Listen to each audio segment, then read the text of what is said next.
get it if I want it. Gotta make to myself a promise. I won't quit, keep going till I got it. I won't give up till I'm on top. Yo, no, I ain't the type to give up. If I do something, man, I do it till I get what I want. I turn a business out of nothing into something I love. I got a poker face, but honestly, I'm not one to bluff. I flip a switch, never miss, man, I always stay up. Don't let them see you, bitch, always have a plan to stay tough. This life ahead of you ain't easy, it was built to be rough. But that's what makes a personality, is tragedy, bruh.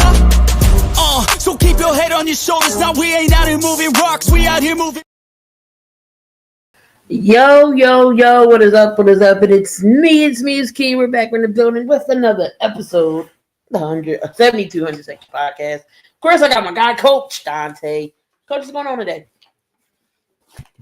Oh, it's going awesome. Glad that we can come together and put up a show. And it's awesome, having a great week this week. Yeah, I mean, you had your Texans won, your Rockets won, but yeah, everything is great. We got some stuff to run down today. We got to go over week 10. Week 11. Some stuff happened. Some things went down. Some teams are still shitty. You already know how they go. Some teams are still, afloat, still winning. Some teams we got to question. We going over some NBA a little bit. Then we got so go over the MLB awards. I'm not sure if anybody noticed what happened with them, and talk a little bit college basketball and the football as well. But let's get into the headline news here. Justin Fields got benched for Tyrod Taylor. Coach, tell us a little bit what is going on in that city over there in New York with the Giants. With the Jets. It's a train wreck over there. It's a mess over there. Again, Justin Fields is proven like I say, it could be the Jets just being a bad team over there, but at the same time, I don't want to make no excuses for Justin Fields. He have not helped himself at the same time. So it's just a bad organization. The players aren't good. The coaching has not been good. The defense has declined.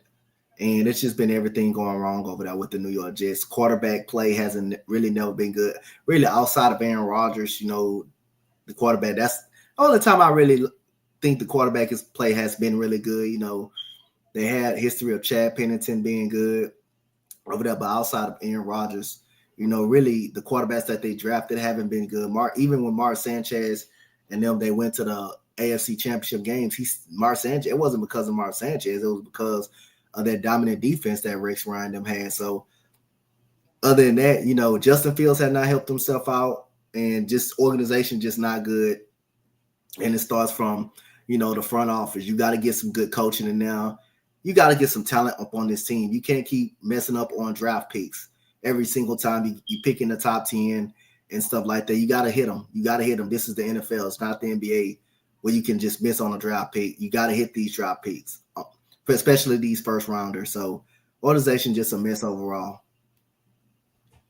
Right. So Tyrod Taylor, he's still serviceable. He's the backup. But what do the Jets got to do? It seems like they draft a QB. The Jets are purgatory hell when it comes to quarterback play. What do you have to do to have a quarterback succeed in New York? Justin Fields clearly ain't the guy. What do the Jets have to do this next year? Because they have abundance of picks just laying right in their lap. Trading Sauce Gardner and Quentin Williams, they're getting 2 first-round picks. They got second-round picks. What do they do with those picks, honestly?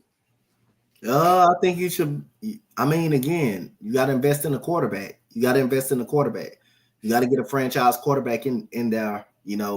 Offensive line still needs some help. You need to get some receivers up in there. Outside of Garrett Wilson, they're not good. Breece Hall may want to kind of like a fresh start over there. They got a lot of work to do.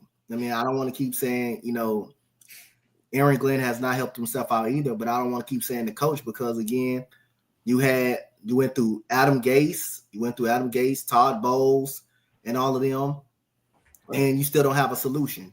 So I don't know how many times you can keep changing the coach, and it would get and thinking it's gonna get better. Like you got to start looking at the product you got on the field, and you got to start drafting properly. But I believe, like I say, same thing.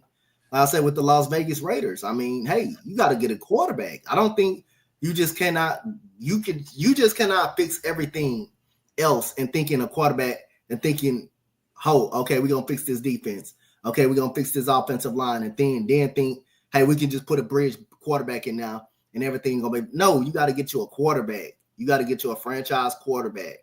That's what it starts with. That's why, like I say, teams like the Eagles, my Texans and stuff, they're gonna be in the playoffs pretty much each and every year, or competitive because of the quarterback play. Justin Herbert is a good enough quarterback, even though he may be overrated or he may be struggling right now, but he's a good enough quarterback that he's gonna keep his team in contention. He's gonna keep his team in the playoffs. That's why the Chiefs will always find a way to be strong, because you got the quarterback.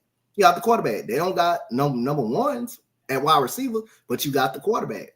That's why the Rams are good. You got the quarterback. No, definitely, I agree. Raiders is in another boat. They need a quarterback too. I don't know if Pete Carroll was the man for the job. I know he's still, Pete will always be Pete Carroll. He's done some good with teams, college wise, coach wise, NFL wise. But is it time for the Raiders to go younger with as far as coaching wise? Like, Raiders aren't bad. They just need pieces in places.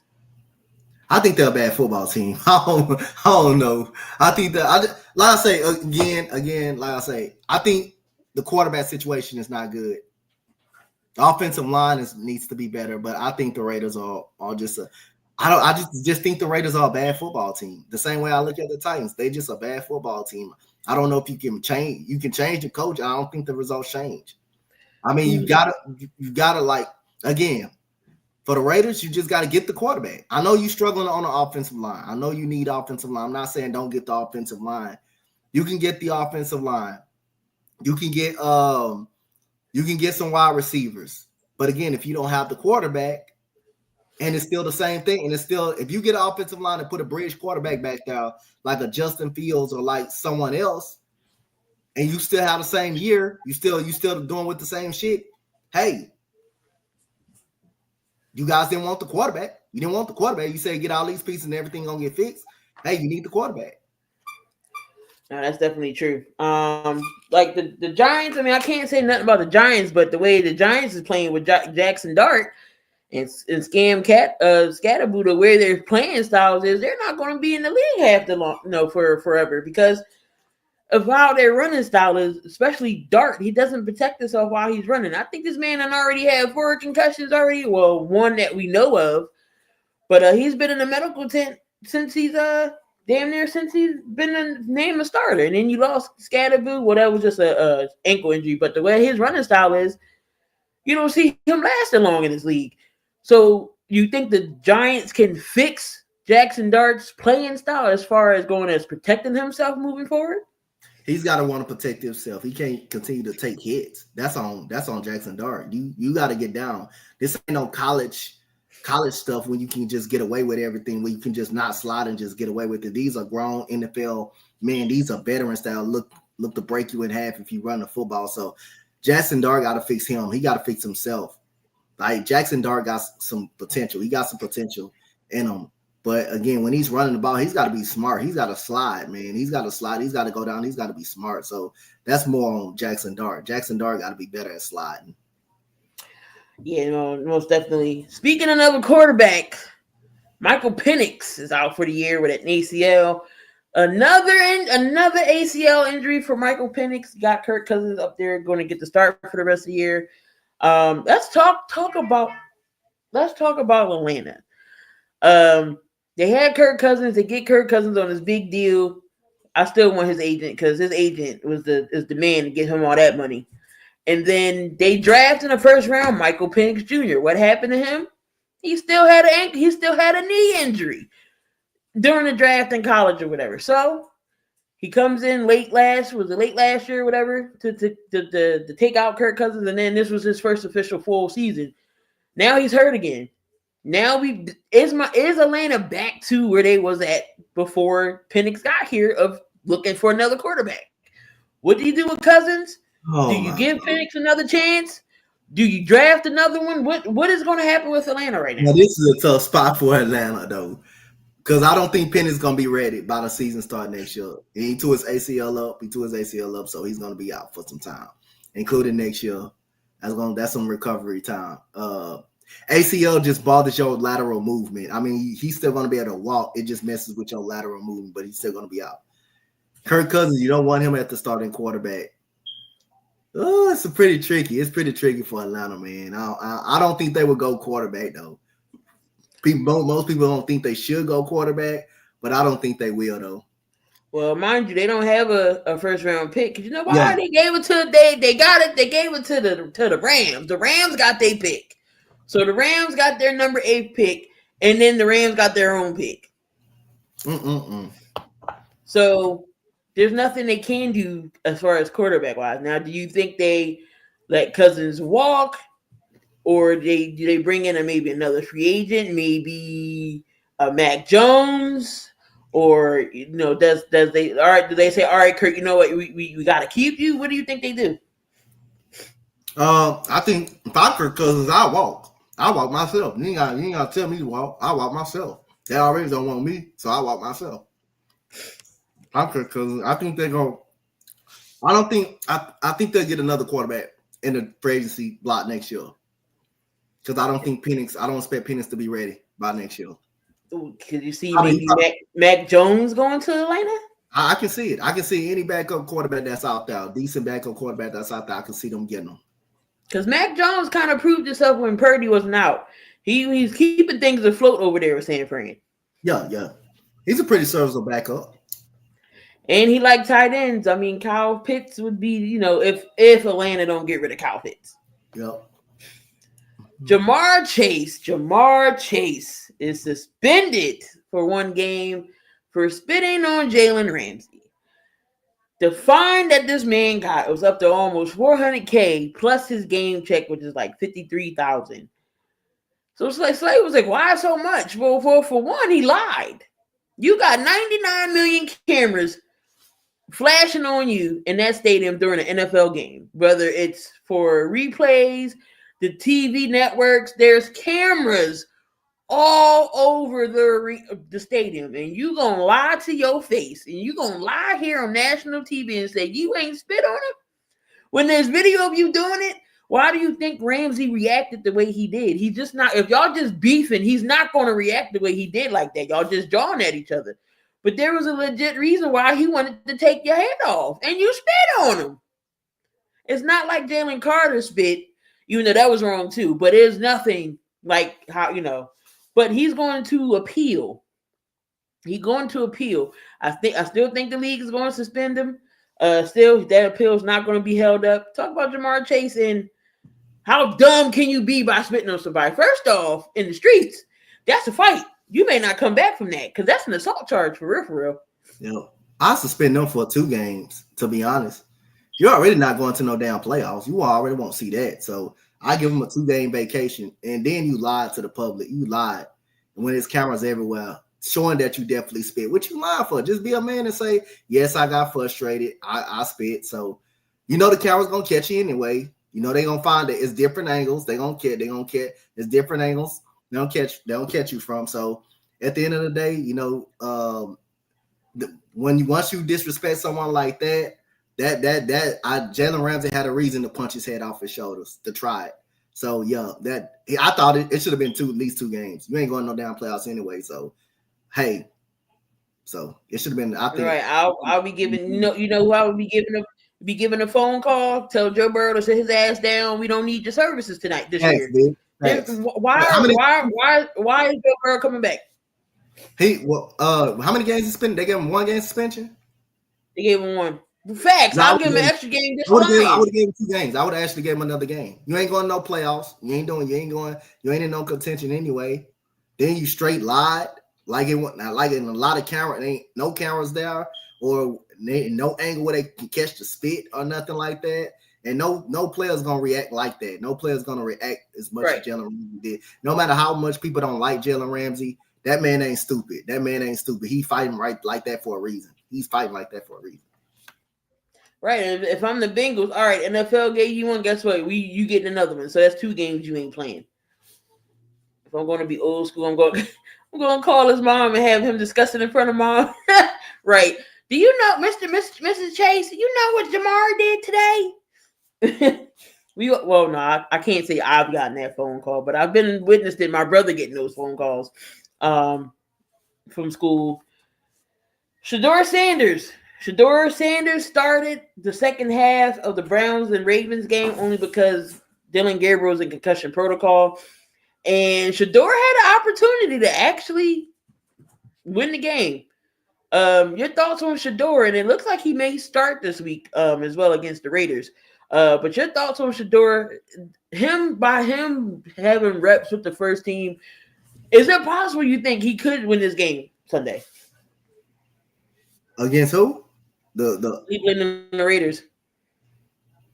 I think it's possible. I think it's possible. It's the Raiders. I think it's possible, but I don't got them winning though. Against the Raiders, it's possible. It's very much possible because the way the Raiders play. But I got the Raiders winning. Do you think Kevin Stefanski is setting him up to fail, or haven't give him enough to want to try to succeed this year? See, I don't know about that. I don't want to never say a coach setting a player up to fail, because at the end of the day, we all would never know that. We all would just never know that. They won't come out and say it. But like I say, it's a reason. Like now you look at it, it's a reason why he was picked in the 5th round. Now that you see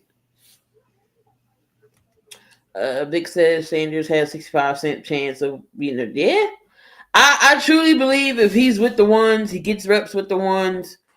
If Stefanski is smart enough, he would put the plays in that's comfortable style of playing towards Shedeur. He'll be successful. When he came in for those 2 minutes and had Baltimore on their heels, he looked good. He looked okay for some questionable throws. That one pass he threw, he overthrew the receiver in the end zone. That was definitely catchable. That definitely would have won in that game. I see flashes. So, if he's with the ones, I think it could do something. It just seems like the receiving core played better with him than they did with Gabriel. That's just my opinion.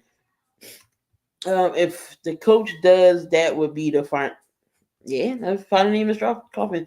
What else we got here?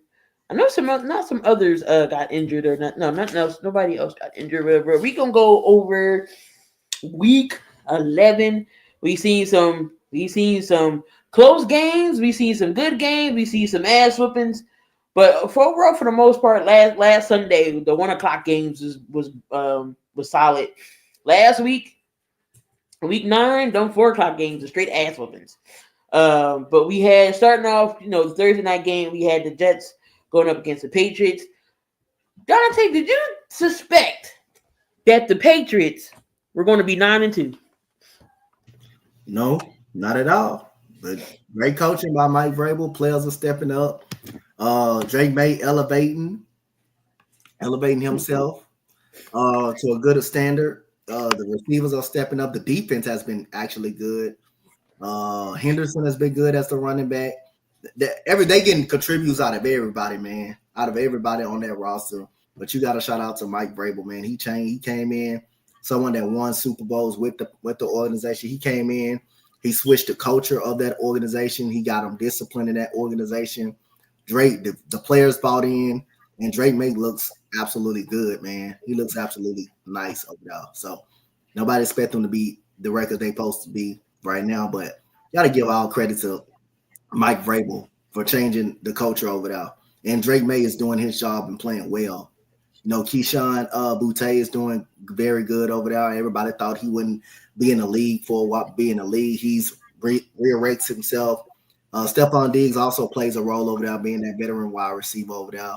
And Hunter Henry has been solid too. So, and that defense has really been good for the Patriots. So, Mike Vrabel got a good coaching staff over there.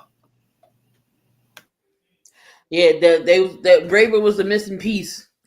Just imagine maybe if Vrabel was there last year instead of Gerard Mayo.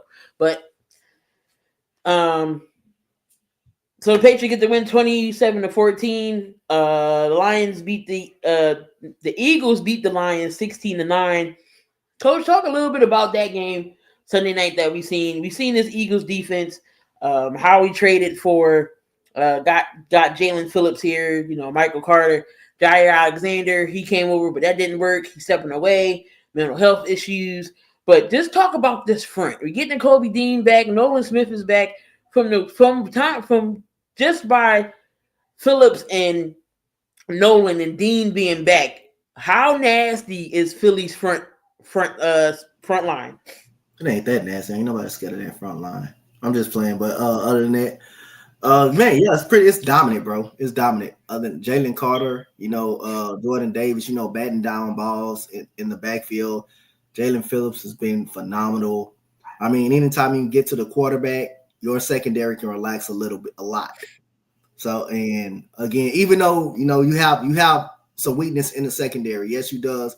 But if your defensive line can get back there each and every play and still rush 4 or 3 and they still can get home, that helps out the secondary a lot more. But that front seven is dominant. That front seven is real dominant. They get pressure instantly. So coming off the ball, they stopped the run as well. They did a very good job on Jahmyr Gibbs. The only thing about it, man, like I say, that offense is just stagnant at too much time. They too predictable. They get too predictable at times and stuff like that.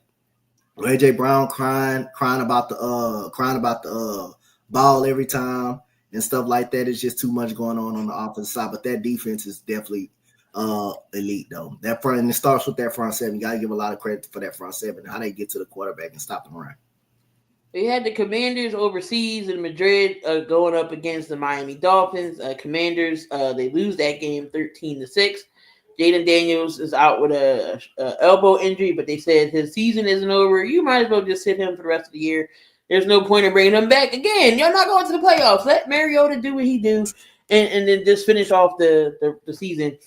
You had the you had the Steelers beat the Bengals 34-12. Looked like Aaron Rodgers is hurt. His wrist, he has a slight break in it. So you're gonna have Mason Rudolph back there for a little bit. Do you think Pittsburgh's winning the North? Not that much as I'm looking at the Pittsburgh is 6-4, right? Huh? Pittsburgh 6-4. Yeah. And the Ravens 5-5, right? Mm-hmm. The more I look at the Ravens and how they playing, I think the Ravens will come back and win this division. Because you can't. It's looking like that. Yeah, the way the Ravens are playing, that gives me the way they are playing, man. And then, like I said, when they're healthy, when they have a healthy defense, and the more I think they will win the division, because you still can't trust Pittsburgh defense. I mean, they played against. Well, I'm not gonna never knock a team who playing against. You do what you're supposed to do. You get the win. I mean, but again, you still don't trust that defense because the way they played against the Bengals, you still don't trust the defense. And I think Jalen Warren may be hurt too. What's up, Ern? Breaking news: all the Raiders players are out this week with the sorry as shit Titus.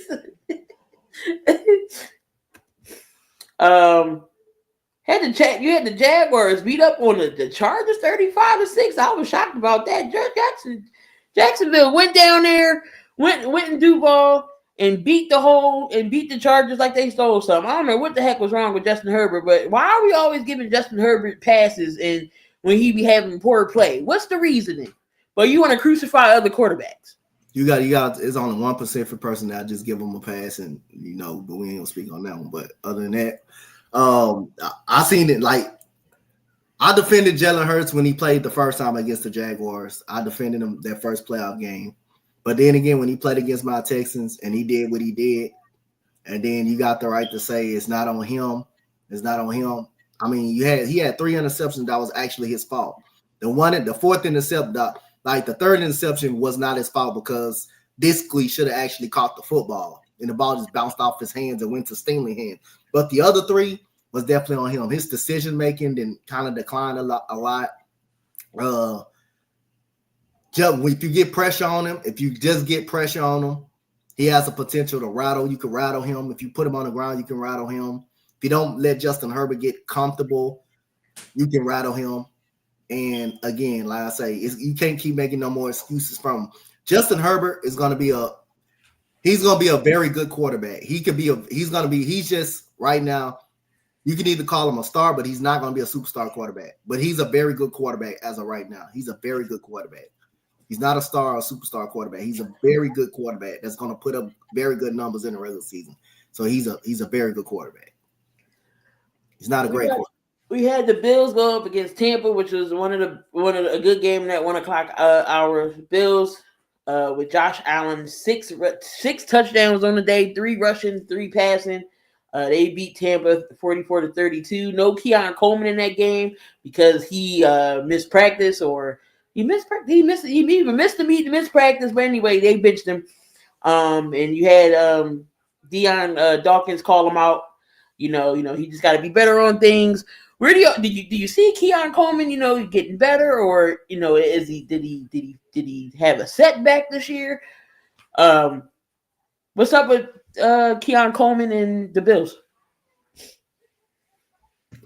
What's up? What you mean? What's up? Keon Coleman and the Bills. Like, is he having a setback this year? Is he, can he move on from it? That Dawkins said he needs to grow up a little bit. Does he need to mature a little bit in this offense? Yeah, he definitely does need to mature a little bit. He definitely does. He definitely does need to mature a little bit. I don't blame him for that. And you had the Vikings and the Bears. Bears come back and win that game 19-17, and a Cairo Santos game-winning field goal. Caleb Williams and the Bears doing what they got to do. They lead in the North right now. Donte, what do you think about the Bears so far this year? Like I say, they doing what they're supposed to do. I mean, there's no excuses for them. I mean, they got receivers. They got a running game over there. They got a solid defense over there. They got them off. They got the offensive line. Like it's getting better and better. There's really no excuse. Now they do got some tough games coming up too, though. But other than that, yeah, they're doing what they're supposed to do. If they don't make the playoffs, it's a disappointment. It's just a disappointment. Because they definitely 7-3 like now. And speaking of Chicago, Ghoulie, every game is a damn heart attack. But at this point in time, I'm just going to shut the hell up. We're number 1 in the division for a week now. We could beat Aaron Rodgers and the Eagles, probably not. The Bills. Your Texans came to play. He came back and won against the Titans 16-13. Still, CJ Stroud is in concussion protocol, and Miles Davis Mills will still get the start for this week coming up for y'all. The Panthers sweep the Falcons 30-27. Talk about the Panthers, Donte. When they all said, what we seen last year, they wasn't that great, but they competed in games.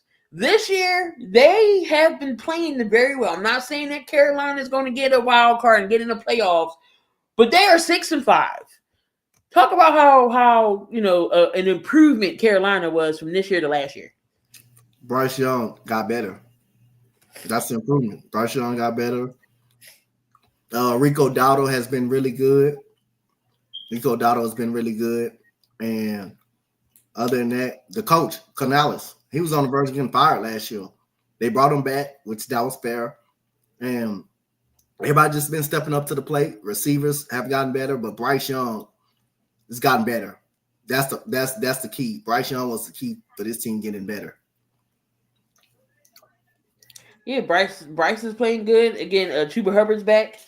T-Mac is out there catching the ball. Xavier Legette trying to come back around in the picture because he fell off this year. Last year he was having a good year. He did get a touchdown this game. But what do you think of the Panthers need a few more pieces to say, you know what, they can be a playoff team?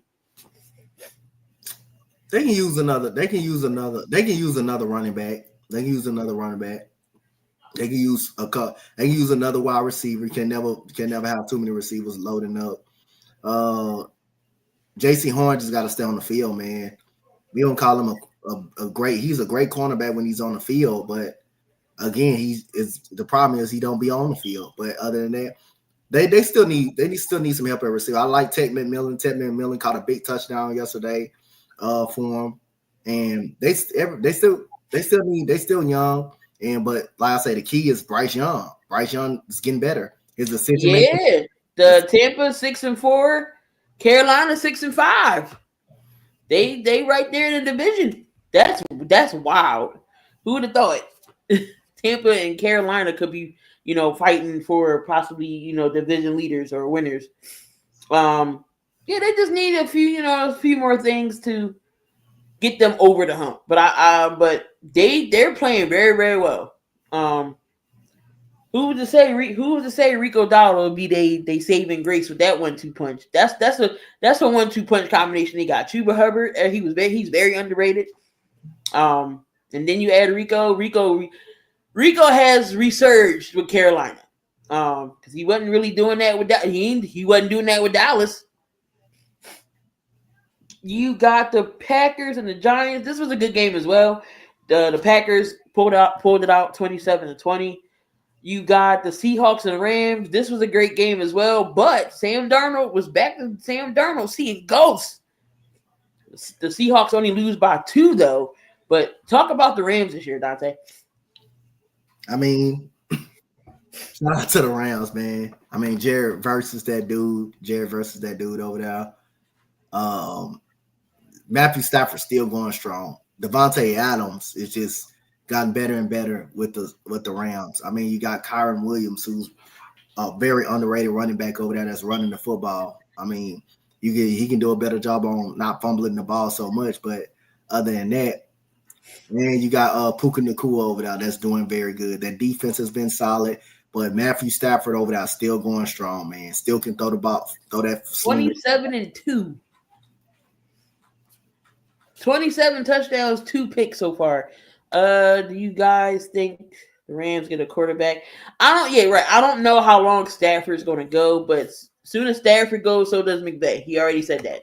He don't want to be part of a rebuild. So if Stafford leaves, McVay might go. So the Rams might even get a whole new system in there.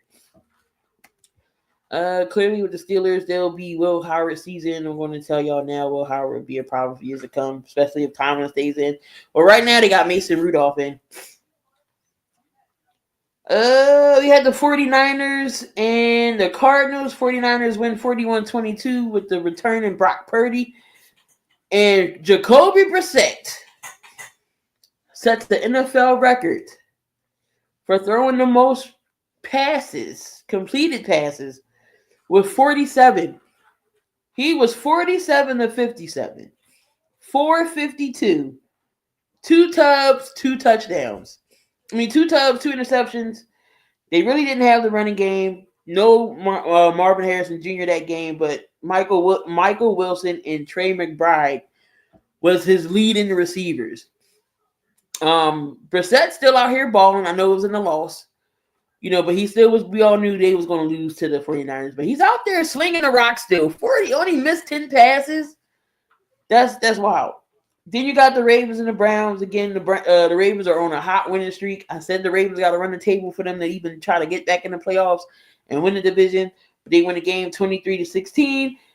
The Chiefs. Donte, what is going on with the Chiefs? The Chiefs lose to Denver. Denver moves to 9-2. Lead in the AFC West. The Chiefs fall 5-5, but 22-19. Talk about Denver this year. What is it? Is it lucky they're 9-2? Is it their defense carrying them? I know it's the offense. They're spotty at times. What's going on with Denver? I don't think it's luck. It's not luck. I'm telling you, it's not luck. I'm not taking no credit away from a team from that team that is doing really good. Yes, their offense got some holes. Their offense do struggle. Their defense is legit, though. Their defense is pretty good. It's pretty goddamn good. So RJ Harvey has been really good for them as well. He's been really good for them. Troy Franklin is a dog. Troy Franklin is actually a dog. He's been pretty good in the receiving game, helping out Cortland Sutton. Bo Nix has been solid in the fourth quarter, but I'm not taking no credit away from the Denver Broncos. I mean, you beat the Kansas City Chiefs. You finally cracked the code of the Kansas City Chiefs, and They are a pretty solid team, but would I say Super Bowl? I won't think they would go to the Super Bowl. I still got questions about that offense, but other than that, hey, like I say. Then we had the Monday night game. We had the Dallas Cowboys going up against the Raiders, 33-16. Geno Smith said he puts all the blame on himself. He said if the kids do good bad in school, you can blame it on me. Everything you're going to blame on Geno. Geno just haven't been playing up to, I don't know what kind of football Geno playing. 2 of 6, 2 of 8 on the year the Raiders fall. Dak Prescott, 25 of 33, 268, 4 touchdowns, no interceptions. Had Javonte Williams, 93 yards.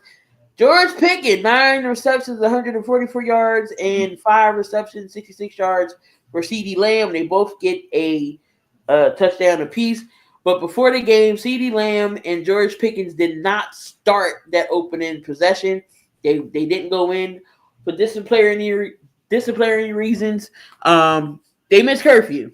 So every team has a curfew. Yeah, you can go out or whatever, but you have to be in your hotel room and can't, it's game day the next day. You're not going to be out till nobody's 2-3 in the morning and think you're going to play in a game with half-ass sleep and then going to perform like crap. So yes, they have a curfew for a reason, and apparently they missed it. So that's why they did not start that possession. But the Cowboys moved to 4-5-1. And do they have a chance to turn this season around? Why were you talking about that? Why are we even discussing? No, I'm just gonna say no. But like I say again, I'm gonna say it again. Raiders need to draft a quarterback. That's all I'm gonna say. You can say offensive line. They need to get an offensive line. Nobody is denying they do need to get an offensive line. The team will not go nowhere putting a bridge quarterback up under center. I'm gonna just say that. I don't care what it is. I don't care if the drafting is not good of a quarterback. You have to take a damn chance on getting a quarterback. You should be tired of these bridge-ass quarterbacks. And then if they do get the offensive line and you get another bridge quarterback, what the excuse is what is going to be next year if they still the same shit? Or if they don't make the playoffs? They still don't need a quarterback? I'll say just go and get your quarterback. You don't have no time. You don't have that much time to wait. So Dallas has the Eagles, the Chiefs, the Lions, the Vikings, the Chargers, Commanders, and the Giants again. And they 4-5-1. Do they have a shot or their season's done too? You said who? We're talking about Dallas. Do they still have a shot at maybe getting a wild card or the season's over? I think their season over. I think the Tide's gonna come in and play, but I think the Tide's gonna come in and play. I think the Eagles beat them this week. I think the Eagles beat them this week, and it's gonna make I think the Tide catch them, and I think the Eagles beat them this week. So no, I don't think they make it. All right, y'all, before we get into some other topics we got, of course, we're going to go over some hot seat issues. What coach is next, you think, for being fired or on the hot seat? We already seen Brian Daboll get the boot. So who else is on the hot seat? Who do you think? Raheem Morris is definitely going, in my opinion. Atlanta? Yeah, Raheem Morris is gone. You say who else could be on the hot seat? Yeah. Even though Miami says they're not going to get rid of McDaniels, I think he's going. I think he's gone by the end of the season. I think Josh McDaniels going to be gone. You mean Mike McDaniel? Josh McDaniels is the OC. I think Mike McDaniels be gone. Tennessee's looking for a coach. Yep. For coach, I wouldn't be surprised if Kellen Moore is gone, but I think they would get Kellen. You can if they fire Kellen Moore, he can come on back. Kellen, come on back. Just come on back. Get your spot back. I wouldn't be surprised Kellen Moore gone. Stefanski, what's going on? Stefanski could be going too. It's kind of this is a surprise to me right here too. Don't matter of fact, this is a dark horse right here. What's that coach from McDermott? Don't be surprised if he be on the hot seat too if he's gone after this year. So yeah. It's Stefanski's definitely is one. McDaniels is definitely another. Raheem Morris, I think they're just say Kellen staying. Don't be surprised if he's gone though. Everybody saying Kellen gonna stay. I don't think they fire him after one season. I mean, it ain't all his fault. I mean, again, how many coaches we seen get fired after one season? How many coaches? Don't say it can't happen. You don't think it won't. It will. It could. Shoot, Woody Johnson might fire Aaron Glenn. Don't say that. I think I'm not. Like I say, if it don't happen, it just don't happen. But don't think no coach can get fired in one season. Shit, Lovie Smith. We fired Lovie Smith ass after one season. And what's his name? What was it? Cullen? Yep, David Cullen. We fired that son of a bitch in one season. Yep, he went. We fired him.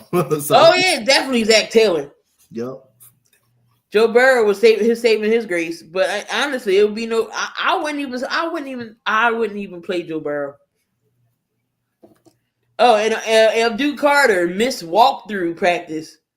That's why he didn't play. Like what are we doing? Like we missing practice and walkthroughs and sleeping through meetings. What are we doing? Damn. This ain't college, y'all. Like you getting paid to do this now. This is your job. So Zach Taylor, I believe just his seat is a little bit toasty. Stefanski's seat, definitely toasty. Raheem Morris, his ass should be hot right now. Like, oh, I can't sit down hot. Like, I think Raheem Morris is gone. McDaniels is just going to be McDaniels. But I think they get rid of him too. So we're going to have some coaching opportunities, vacancies in the offseason. The playoff picture right now in the standings as is follows. We got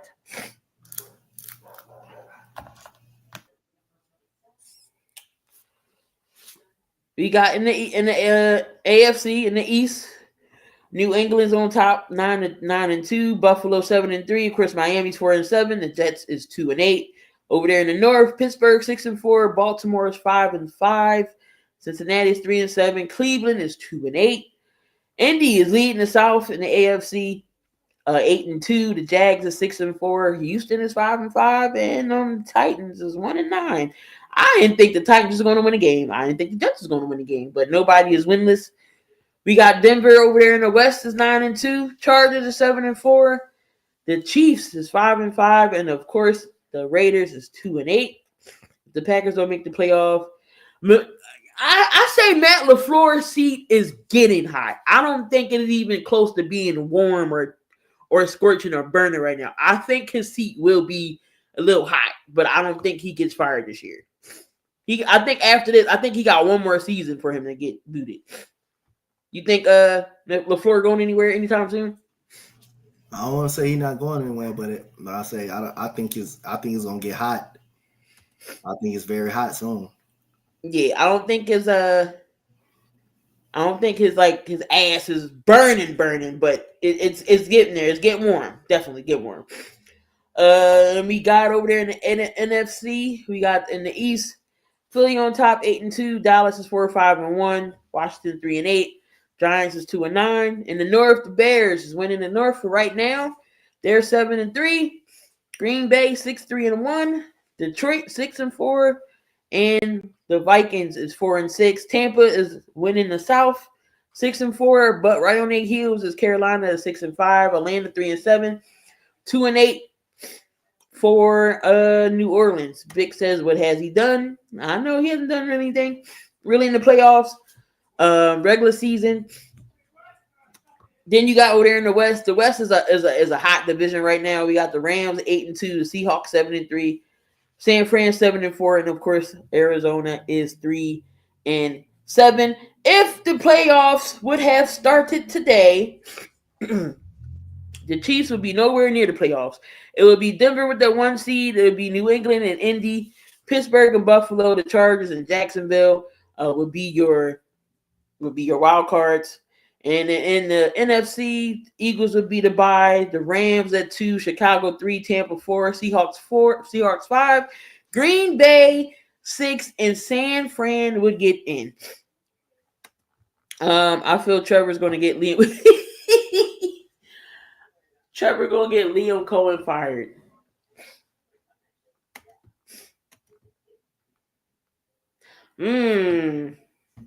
O'Connell. I don't know. I don't know. I don't think they'll get rid of him. What about their quarterback situation, Dante? What do you do there? She talking about quarterbacks. JJ McCarthy, I don't know. I don't know about I him give yet. JJ another year. I give JJ another year. I If give him next year. If he's not the quarterback, if he's not right, then yeah, you may have to consider drafting. You may have to consider doing it. Because if that's going to if that's the case, the other JJ gonna be upset. Yeah, I give him another season, even though I don't think he's too good of a quarterback. All right, y'all. Dante got his list, and we gonna talk about it. Got a good list from this past weekend's games here. Let me just share the screen as I bring everything up.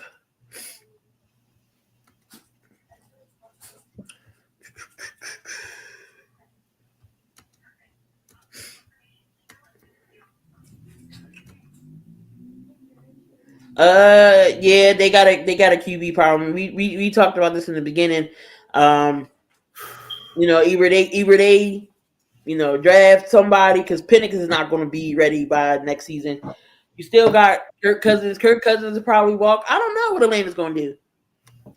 If McConnell gets fired, I think he's going to be the hottest offensive coordinator on the market. Look, any offensive coordinators, if y'all going to be available, because Kevin ain't coming back next year, we going to need one. But it's the coaches list time. Dante, who you got? So who you got, man? Who you got?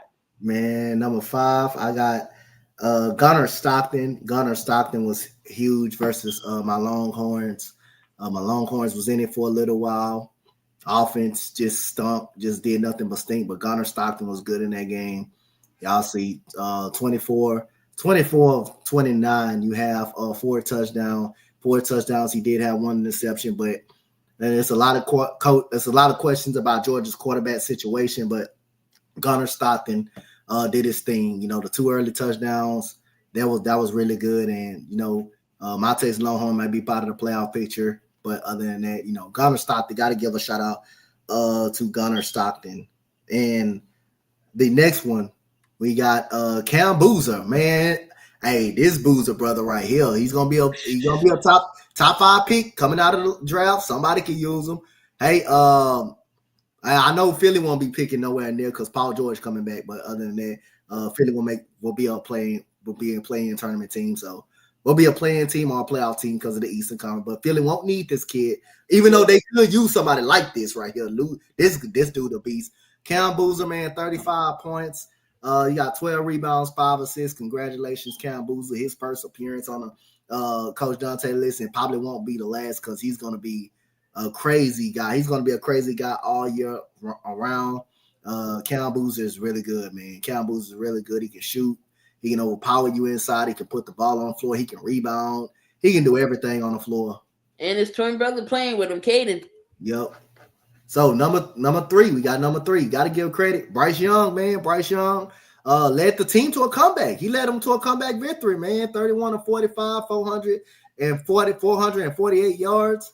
3 touchdowns in the game from Bryce Young. Led them coming back, and he made a big play in overtime. He did make a big pass to his tight end in overtime to help them seal the game. But Panthers are good because Bryce Young is just getting better and better and better and better and better. So congratulations, Bryce Young. Number 2, we got this man right here. Y'all remember this man.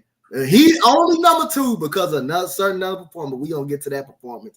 He only number 2. And a person like this, a person like, him right here, you would think he'll be number 1. He said, Coach, you'll say, Coach, why he not number 1? Oh, hold on. What my stats say? My bad. Yeah. Look at these numbers. Look at this number right here. Y'all say, Coach, who's number 1 then? Y'all gonna find out sooner or later. Y'all gonna fit find out. But this the one that everybody said that Embiid was better than that guy. Right here. An NBA champion, a team that runs his offense. They plays the offense through him. 55 points against the Clippers, 12 rebounds, 6 assists. Man, you don't hear nothing about Jokic in the news or nothing. Jokic is quiet. In the off season, he go back home and he deal with his horses. Yep. You don't hear nothing. You don't just hear Joel Embiid always hurt, can't play back to backs, don't even want to play in Denver. That's all you hear. You don't hear nothing about that guy. That's why that guy is a superstar, and that's why that guy's probably the best player in the NBA. And number one is not. It shouldn't shock y'all if y'all actually watch. It shouldn't shock y'all, bro. But look at this, man. Look at that. Hey, I'm not gonna say about the stat line. What do you see on the what's the last stat? Somebody tell me that in the chat. Look, read the last thing. There go the last stat right there. I'm not gonna say nothing, but look at this stat line. Look at that stat line. What do y'all see? What do y'all see? What's the last stat? Key, what do you see? If your eyes is right, what do you see right here? If I'm not mistaken, Donte, that says 16 steals. 16 steals. Do y'all hear that correctly, Vic? Burn, do y'all hear that? Do y'all see that? Do y'all look at that again? That is 6. I don't care who you going up against. I don't care who you going up against. That 16 steals in a basketball game, bro? How's you giving up 16 steals to one player in a basketball game? How's your team that bad to give up 16 steals to one player in a basketball game? And she added 44 points, 9 rebounds, and 4 assists. But 16 steals, that's goddamn. Y'all don't know who Hannah Hidalgo is? Y'all better watch her in Notre Dame, man. She's a bad girl, yo. Man, that's tough. Stealing cookies and shit from the cookie jar. Man, she's stealing people's stimulus checks up out of there, man. Stimulus check money. Picking everybody's pockets. But seriously, watch Hannah Hidalgo over there at Notre Dame.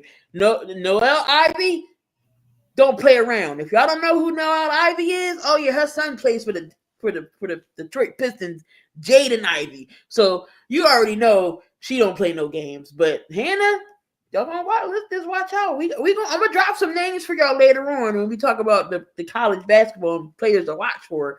But yeah. But that's Coach's list right there.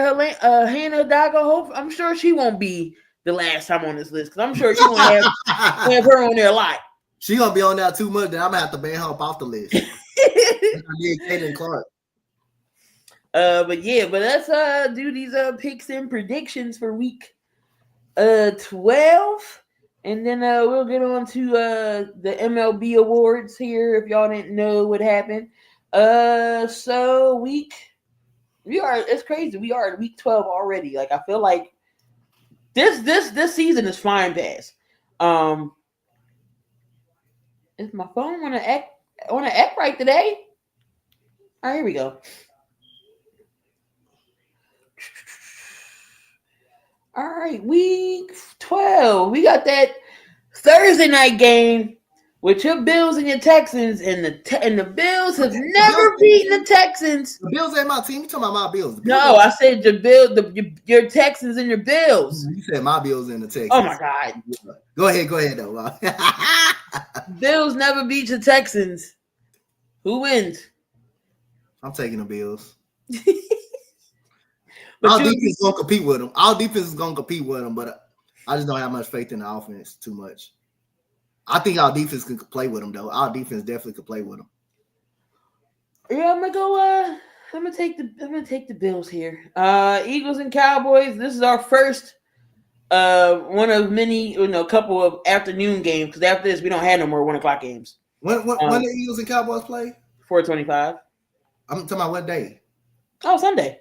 Oh, sorry. I thought that was Friday. I'm going for the Cowboys. I'm just playing. I'm taking the Eagles. All right, the Bills are about to end that streak. Besides, I got the Eagles. Josh Allen will have 300 plus 3 tubs. Yeah, I got the Eagles here. I don't think that it's just that front. I just don't know how Dak is going to do it. Now, throwing wise, it could be an issue only because of one certain cornerback that I'm not too highly of, but he's been getting so. Even my poor child was yelling in the background on Monday night. Oh my God, Adoree Jackson actually did something. That's why I was sitting up here laughing because you hear him saying it. We got the Colts and the Chiefs. Do the Chiefs bring the Colts back down to earth? Yes, I believe the Chiefs bounce back and win at home. Yes, I'm taking the Chiefs. Yeah, but that's true. Our offense can win this game, lose this game too. Yeah. The reason I wanted to go with the Cowboys, but I got the Eagles defense just too good. Give me the Chiefs here with the Colts, Bears, and Steelers. Dude, that's a trap game, bro. Damn. I'm gonna take the Bears though. I'm gonna take the Bears, but that's a trap game right there, boy. I mean, I feel like the Bears could win this game. I mean, I'm taking Chicago too, but it's Mason Rudolph. DK Metcalf hasn't really been playing that great. But you know what man is taking souls? Did y'all not see the game last week against the who they played? The Browns last week? They played the Bengals. You talking about the Steelers? The Bengals. Oh my God, Darnell Washington. Why he do that to them, Dante? Why he do that? I don't know why he do that to him. That was tough. Then he ran over the dude on the sideline. He just assaulted that dude, bro. That was tough. The last dude, he stiffed on one dude. Then he broke a tackle. Then he just did the cornerback just so wrong. Darnell Mooney is 6'7", and he is a lineman size playing as a tight end. Like they bring him in for extra blocking purposes. That is crazy. You blocking on his side.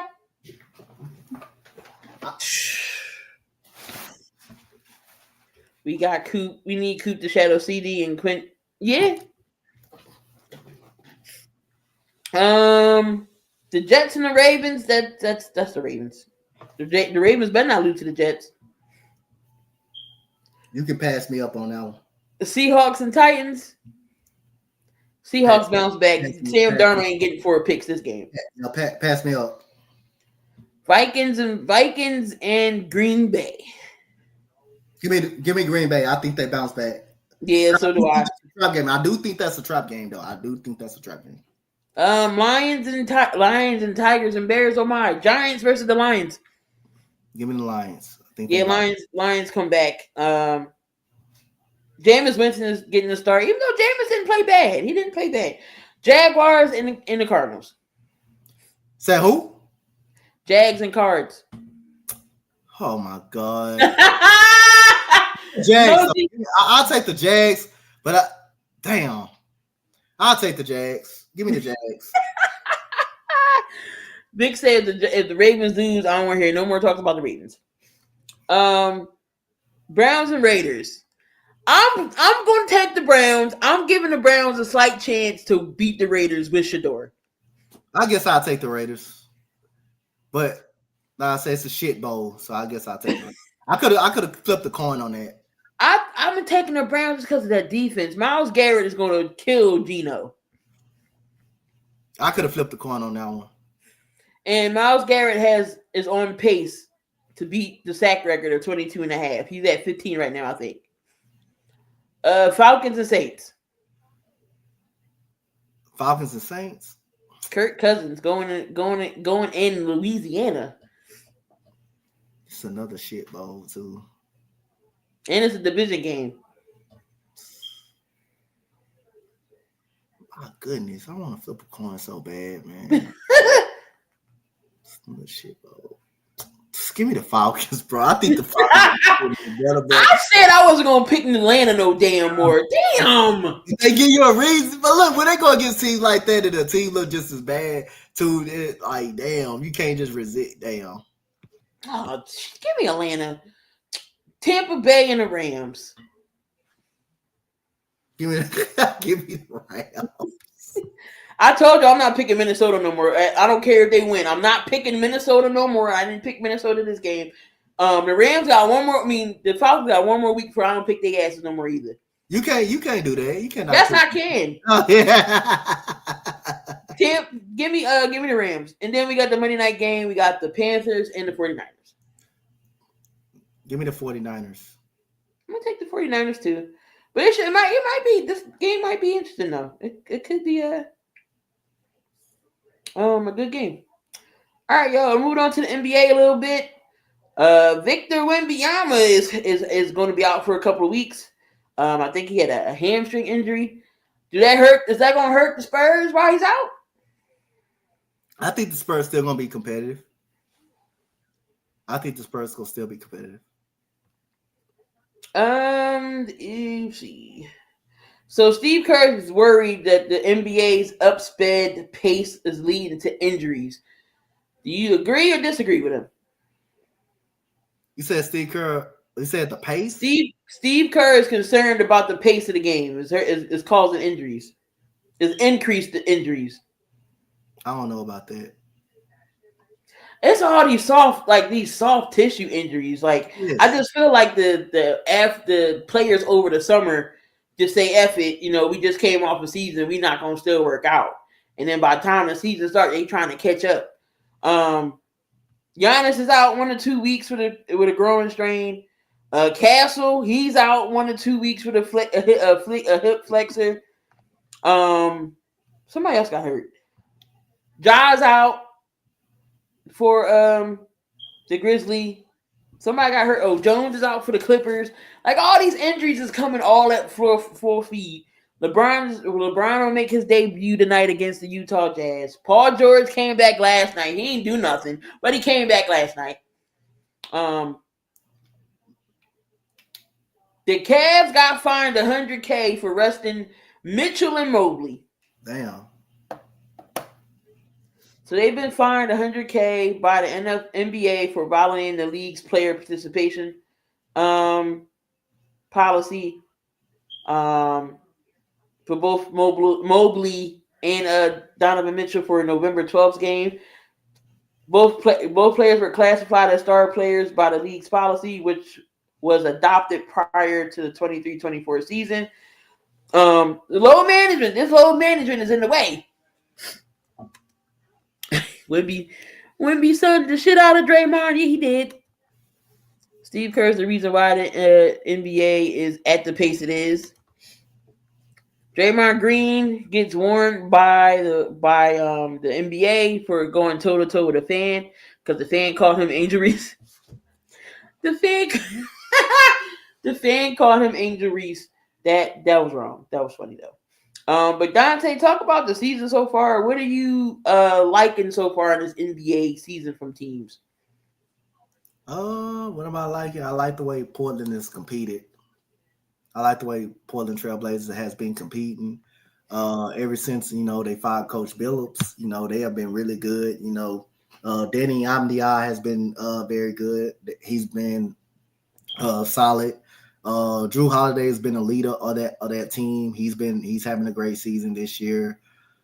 This Portland team is real scrappy. I like the way they're playing. They're playing some good basketball. Detroit look legit in the Eastern Conference, the way they look. Oklahoma City look like they can have another two-peat. The way they looking, even though they got Jalen Williams out, they still haven't missed too much of a beat. Other than that, Spurs got off to a hot start, but cooled off a little bit. You have Toronto. How about Toronto? Did I just say, hold on, time out.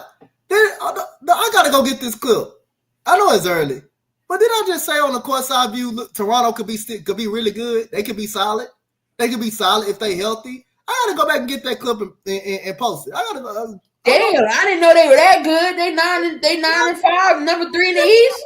They not that bad. I told it. I said that. Matter of fact, I said that on Mo Channel. I said that on them. I got to get that clip. I got to go back and actually get that clip. I remember saying that. I remember saying they could be solid. No, they got Brandon. They got Brandon Ingram over there scoring 20. Well, this was against Charlotte. They won by 2. Bi had 27. RJ Barrett had 16. You had Barnes at 16. Quigley over there. Okay, that's a nice little starting 5.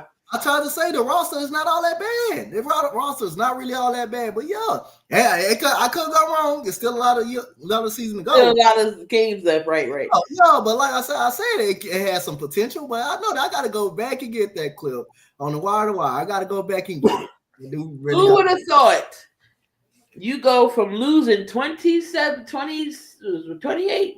games in a row to being first in the East at 12-2? Yep. They look legit. The Pistons look legit. Sixers look, they hanging on by a thread over there. Yeah, they still in the six. That's about where they supposed to be. Right now.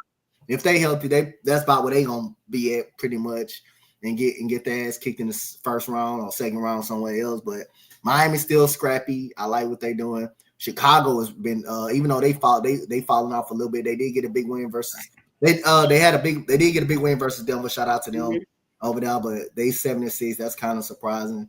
Milwaukee, Orlando's a promising team. Once they get Pablo them back, they start to come on. But other than that, the Portland Trailblazers and the Toronto Raptors They're really pretty good teams. They're solid teams. We might see Portland in the play-in. We haven't seen them yet.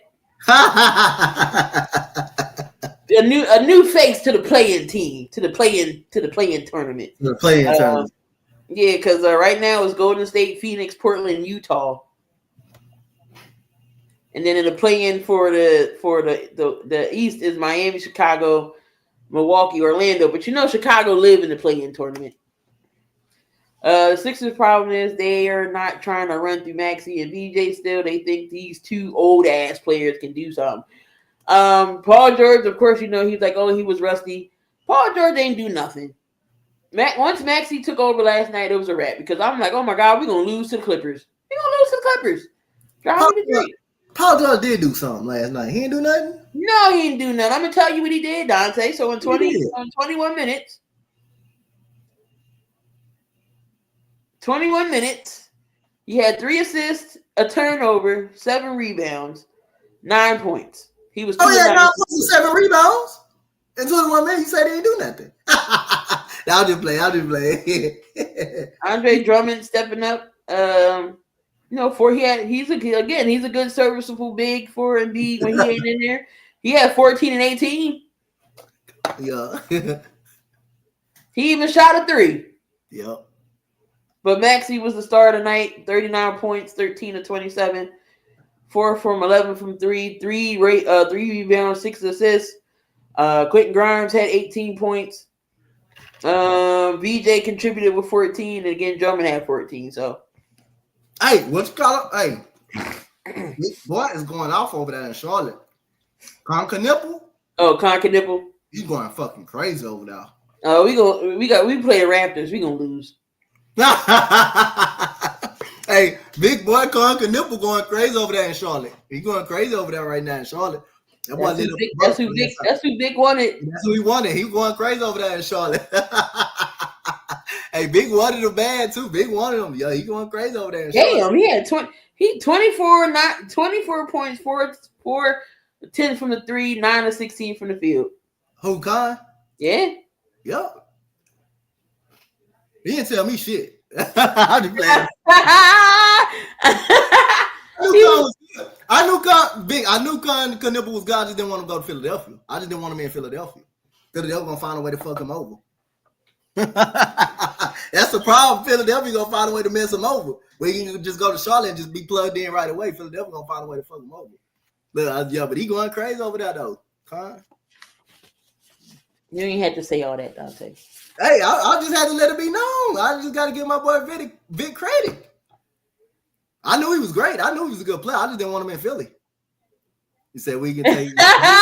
We taking young Boozer. Hey, y'all ain't gonna be bad enough to take Boozer. Y'all ain't gonna be bad enough to take him. Y'all gonna be missing out all on the good cologne and stuff over there. Y'all don't make the play. Y'all get beat in first round. Don't make the playoff. Why Big say? I told y'all we should have got Conker-Nipple. I told y'all we should have did that. That's another pick Philly messed over again. Let go. Look, I wanted Dalton Schultz, but Dalton Connect. He's not doing too great. He's not doing too good, so y'all will be glad y'all didn't get. So him. I missed that. I dodged that bullet. Yep, I'll be glad y'all didn't get him. All right, so the MLB, if y'all was underneath a rock, the Dodgers did win the World Series, and Game 7, that was the best Game 7 of ever sports. Don't matter if it was the NBA, NHL, that was the best Game 7. The Blue Jays had their chances, but they blew it. But let's go over these MVPs. We all know in the AL and the NL is going to be Shohei Ohtani. This is his 4th MVP. But this ML MVP in the AL, Vic, I'm sorry. I can't. You're my guy, and I know this is your guy. But Aaron Judge should not have won MVP. I'm sorry. You talking about in the American League? Yes. They gave it to Aaron Judge? They didn't give it to Kyle Raleigh? Damn, they robbed that dude though. I ain't gonna lie, they did rob him. I don't know how the hell Aaron Judge got that award. Kyle Raleigh should be pissed. That boy should. I know he should. That boy, how many home runs he hit? 59. Damn, and he did all that and then still couldn't get the, dang, they did rob him. I ain't gonna lie to you. He was probably the reason why the Mariners was I'm sorry. He had 60 home runs. he was the reason why the Mariners even got in the playoffs. Really 60 was home runs, 125 RBIs. he was the reason why they was afloat, why they actually stayed afloat to get in. Aaron Judge, 53 and 114. That's not bad though. Aaron Judge is gonna put up great numbers. It's not, but 60 though. Yeah, that's what I'm saying. It should have actually went to Kyle Riley on that one. It should have actually did.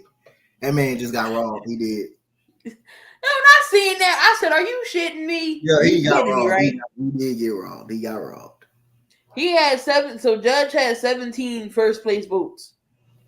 How many Kyle Riley had? 13. Only by 4 votes.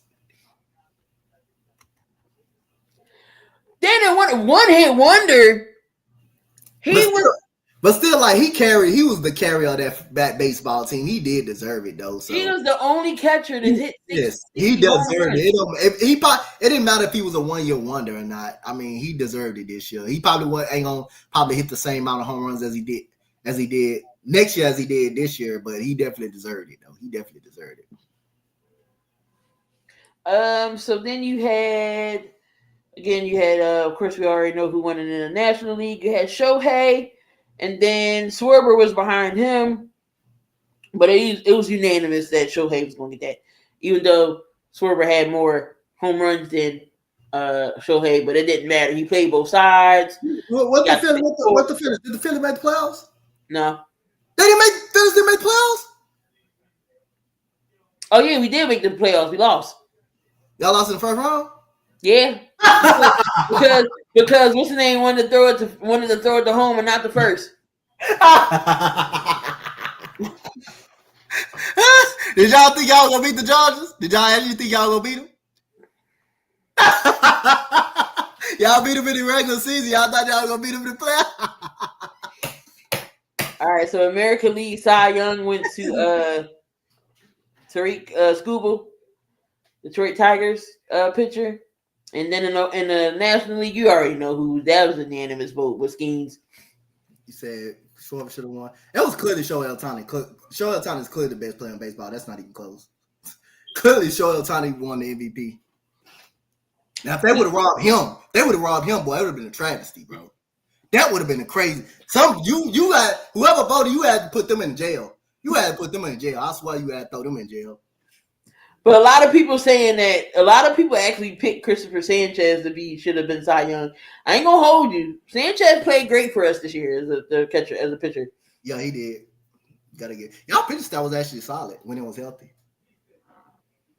American League Rookie of the Year went to Nick Kurtz of the Oakland A's. He was good. Nick Kurtz is a beast. And then you had Drake Baldwin for Atlanta. The NL Rookie of the Year. Then you had on the coaching side, you had Stephen Voigt of the Cleveland Guardians getting Coach of the Year, Manager of the Year, and then Pat Murphy for Milwaukee Brewers. They get the NL. And then the other awards, you had Executive of the Year went to the Brewers. All MVP, my All MVP first team, courtesy of Axe. So Matt Olson, Nico Homer, Bobby Witt Jr., Jose Ramirez. You had Kyle Riley, Juan Soto, Aaron Judge, Corbin Carroll, Shohei. Then you had Skubal, Skeens, and Chapman. That was their meetup. He said if the Dodgers wouldn't won the World. We got if they won the World Series, Vic. They won the World Series. But now I think they still would have gave it to Ohtani though, to be honest. Ain't no way where you don't give it to him. That man raped. Schwarber had a great season, but that man Ohtani, my goodness gracious. And then that playoff game that he had them 3 home runs too. Oh no. Yeah. Aaron Judge and Ohtani won the Hank Aaron Award. Mariano Rivera Award goes to Adolis Chapman. Trevor Hoffman Award went to Edwin Diaz. We had some Gold Glovers. Yeah, that was it. So Donte, Go ahead. When it's all said and done, is Shohei Ohtani going to be the best MLB player? I think so. I think he is. Man, that dude can pitch. That dude can hit. That dude can do everything, man. He's dominant in both. He's dominant in both of them, though. That's crazy. I don't know what it is about these damn Japanese players. Maybe the Phillies need to get one.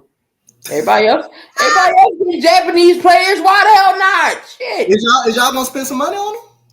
We already got a damn $1 billion roster as it is, and Dave ain't gonna want to change it. He want to bring everybody back. Well, he don't want to spend no money. He want to get a new hitting coach.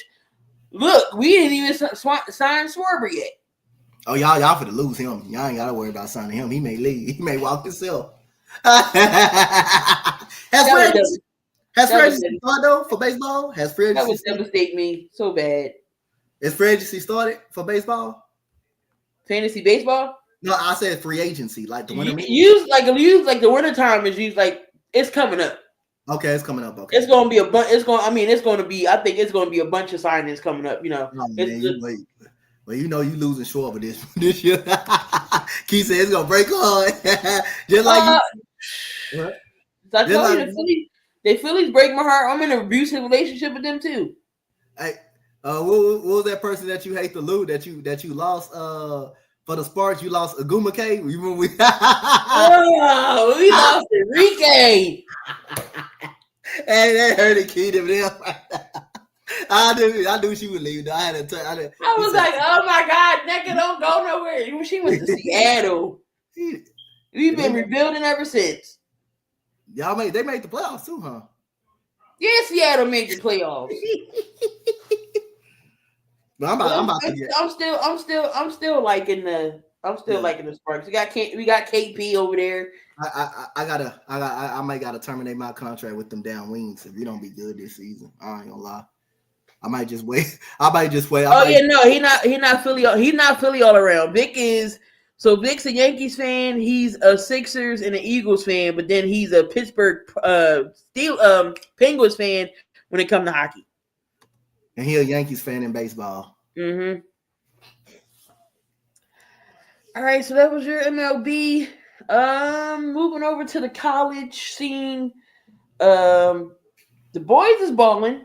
I said I was going to start watching some boys games because I've been hearing some names. Of course, we all know Cam Boozer and his twin brother, Caden, is on the Duke team, and Cam is balling. Have you seen any Kyron Anthony games? Yeah, Kyron Anthony's been actually good, man. Ooh, Kyron Anthony's been good, man. Yup. His patience is crazy. But Melo's been teaching him the game since he was a young guy, and he's the way he be scoring kind of reminds me of shades of Melo a little bit. Like he's patient when he's bringing up the ball. He don't rush anything. Kyron gonna be good. Jake, you seen Jake Wilkins? Yep. AJ, what you call it from BYU? AJ Stambaskis is gonna be good. That's the potential number 1 overall pick right there from BYU. But Dominique Wilkins kid, man. Yeah. Seeing some of these names I need to be watching out for. Mm-hmm.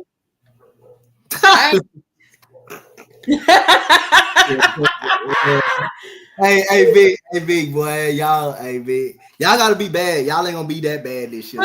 Put Boozer and Jamani Broom together. You big wanted Janai Broom. The Sixers ain't playing that help more for. Well, no, he a two-way player. Yeah, I know, but the Sixers ain't gonna take their time with him. He ain't gonna get out there on that court no time soon. He ain't lying. Whenever you got JJ Redick yelling at Bronny for not shooting the damn ball, that's an issue. That's tough. He had an open three, he gonna pass it, and JJ was like, "Shoot the ball." You heard him, "Shoot the effing ball." Oh my God, you got JJ cussing. Y'all gonna be in between the 6th seed, 5th, or playoff team. Well, we can't be no higher than 7 because if that gets snatched by OKC. Who? Let's say if we're bad again, let's just say that we can't go higher than 6 because OKC will take our pick again.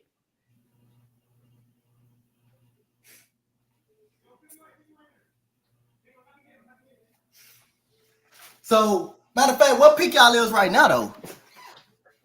That's a good question. I don't even know. I need to be the Sixers GM.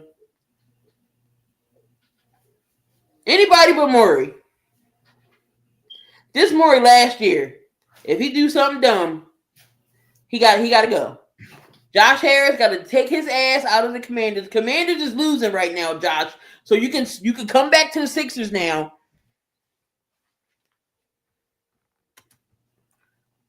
But damn, like, but like this, so y'all don't know what y'all pick is this year. Y'all don't know what the pick is this year that y'all have.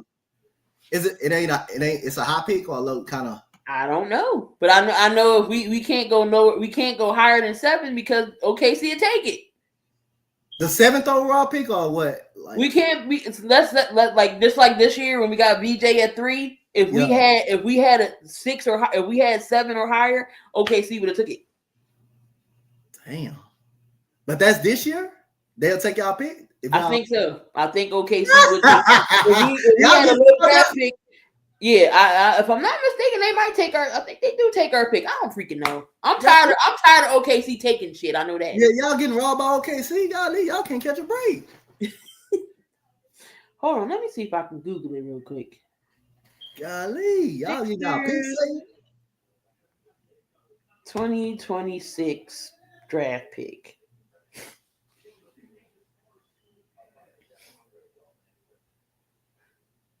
Yeah, the Sixers own. Okay, so the Sixers own their 2026 first round draft pick. Oh yeah, no, see. Okay, so the Sixers own their 2026 first round pick to OKC with their top 4 protection. If the Sixers first rounder lands in the top 4 picks, they would keep the pick in protection that will roll over to 2027. If the pick ends up being top 4 again in 2027, the Sixers would instead send it to OKC and their 2027 second round pick. Well, shit, we just can't do nothing. You know where this is from? What? This all happened when the Sixers set this pick in 2020 to OKC, which included Al Horford and Danny Green. So y'all ain't even keep y'all pick, huh?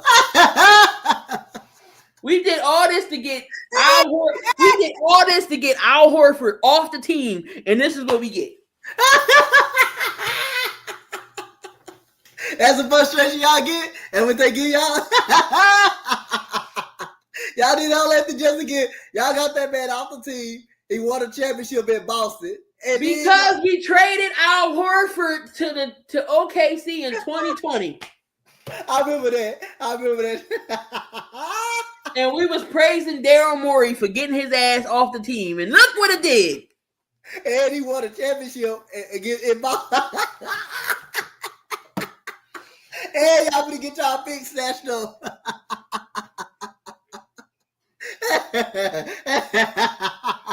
Oh, wait, it gets better.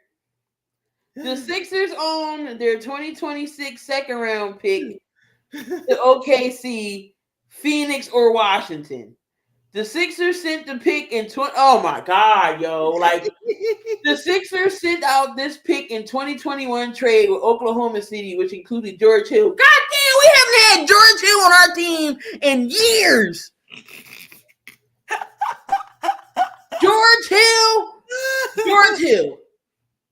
The recipient of this pick will depend on where it lands relative to 2 picks involving ensuing trade swap rights. But the Sixers do not have ownership of it. I would love to hear big boys. I would love to. They got no. Oh my God. That front office killing y'all, bro. If the 76ers do not yet convey a first round pick to OKC, they will own a 2027 first round pick to OKC. This is 2027 now. Mm-hmm. With top 4 protection. If they convey a first round pick to Oklahoma in 2026, the Sixers will own their own 2027 first round pick. If the Sixers do not convey a first round pick to Oklahoma in 26 or 27, the Sixers will indeed send Oklahoma with their 2027 second round pick. Jeez, damn!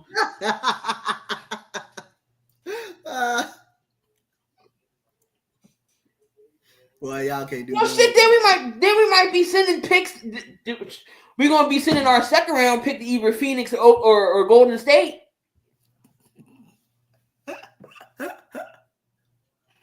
Y'all just getting raw, bro. Y'all just getting finessed. Bruh. Vic, why do we keep doing this to ourselves, Vic? Why?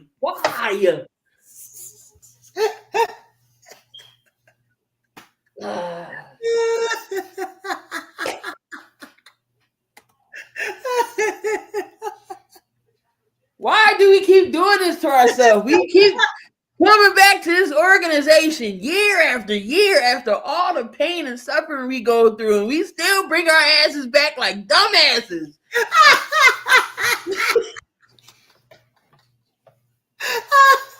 Oh my God. I saw pics like early on this show. But y'all went by like, I think what that was, 4-0 or something like that. Big said, I might have hope. No, the hell y'all don't. I didn't get sucked in. No, the hell y'all don't. Y'all hope is just getting in the playoffs. We're not gonna have picks for a while because 2028 you gotta get that shit to Brooklyn because of James Harden. Y'all got robbed by Brooklyn? Yeah, because the Sixers owe their pick 2028 first round pick. It goes to Brooklyn. Oh, for the James Harden trade, right?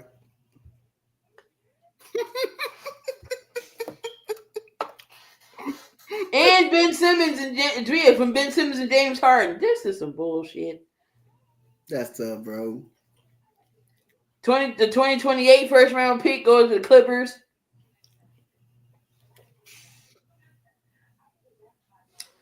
Nope. See? Now you understand why we are how we are.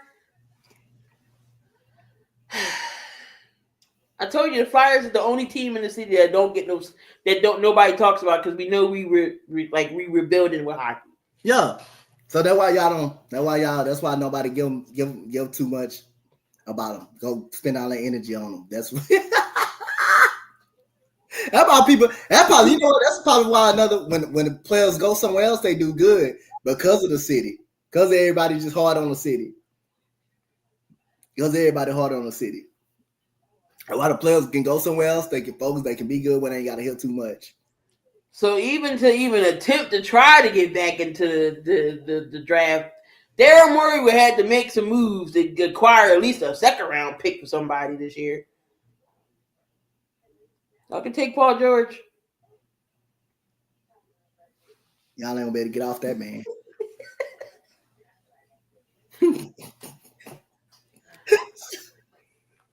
Hey, y'all know what would be actually a good GM for y'all if he actually can come out of retirement. Bob Myers, if he ain't GM and with nobody. No, wait. Oh, thank you. We got some hope. Bob Myers is in our front office. You say what? Bob Myers is in our front office Right now? Yes, right now. Yes, he's a part of the Sixers organization. I forget what the hell he's doing, but he needs to take over for Daryl Morey. Yeah, I think that would be a good GM for y'all, Bob Myers, I just totally forgot about that. That built that Warriors dynasty. Yeah, he could be a good GM. Promote him to the GM. Josh Fryer, get Daryl Morey out of here. Yeah, I forgot about that. Bob Myers is in the Sixers organization. You said give me Bob Myers is good though, Vic. Yeah, Bob Myers is the president of the organization. No, he's the president of the he's the president of sports for the ownership group for Josh Harris. Yeah, Bob Myers would be good. Bob Myers would be in his new role. He's not involved in day-to-day basketball operations, but he will oversee the sports strategy. Yes, he do need. Yep. Nope. If Daryl Morey gets fired, Josh Harris better say, "I need you to take over the team." Yep. He is the Howie of the NBA. Yep. President of basketball operations or something. Yo, let him. Bob is in the ownership group. Yes. Give me Bob. I forgot all about that. Thank you, Dante, for saying something. Yeah. Like, see, I ain't gonna do y'all like that now. I ain't gonna do y'all like that. I still don't got no hope, but I got maybe a slight, 2% chance in there somewhere. All right, over there on the girls' side, Dante, would you say the top 5 girls right now to watch out for? You say in the who? College and for girls, the top 5 to watch out for this year. You got Hannah Doggo, you got Olivia Miles, you have Oh my God, not Nico. No, Vic, no. Madison Booker. We not that desperate. Yeah, Madison Booker for my Longhorns. You got her. You got Flau'jae Johnson over there, and you got for Wiley with South Carolina, I believe. No, she went to LSU. LSU, you got for Wiley. Hey, my agent for Wiley. You say Lauren Betts, Sarah Strong? I didn't say Lauren Betts or Sarah Strong. I just said the other ones. Watch out for Liz McGill over there in Florida. Okay. I've been AZ Fudd with Connecticut. AZ Fudd still playing basketball? Yeah, until last year. Remember she got hurt. Oh, okay. Olivia Miles definitely would go out. I think is Kiki coming out this year? Hold on. Who is Kiki? From UCLA. Oh, Kiki Rice. Yeah. Yeah, Kiki Rice.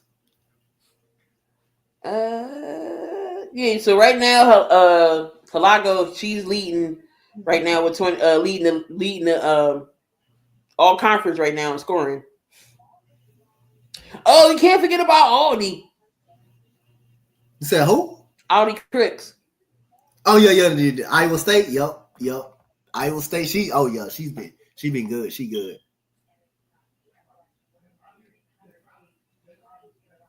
Well, Villanova actually starting off pretty good this year, Dante. Oh Lord, he go these Villanova. They 3-1. You talking about the ladies? No, the men. The men, okay. We play LaSalle tomorrow. That's a Philly versus Philly school. Uh-oh. But I haven't had nothing to cheer about with Nova since Yeah. I think the last person was not Sadiq Bey. Eric Dixon. He over there with the Lakers, I think. And you got Cam. Yep. That's Sadiq Bey, of course, you got DiVincenzo. Of course, you got Josh Hart and all those guys. Will the WNBA reach further expansions? They already said that so what, Portland coming in, I think? Or is it Cleveland? One of them. It's Cleveland, Portland. I know we get Toronto. Philly won't be till 2030. By the time Philly gets the WNBA team. I'm like, why we gotta be last?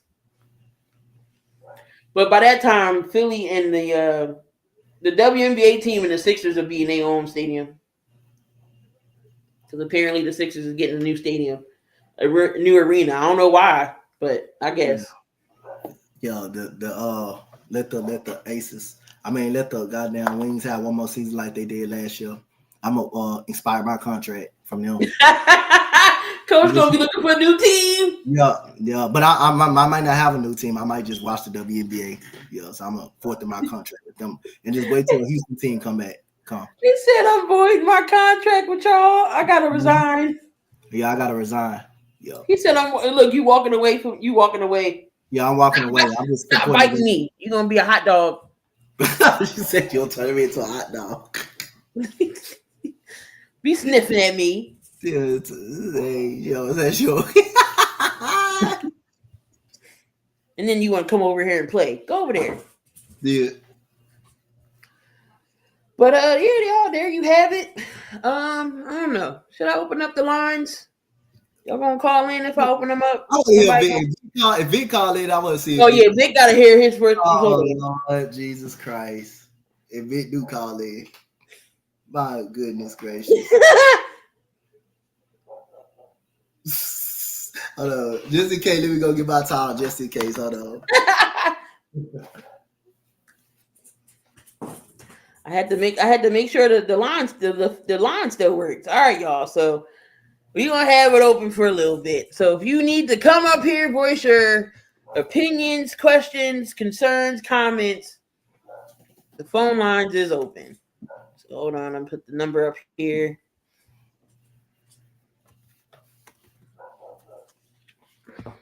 Wish that dog shut up out there.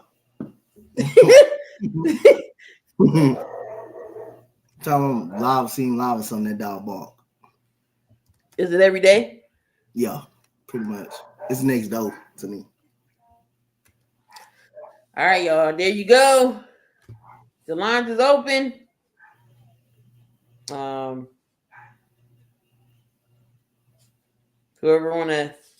Who the hell called? Okay. Whoever wanna call, there it is.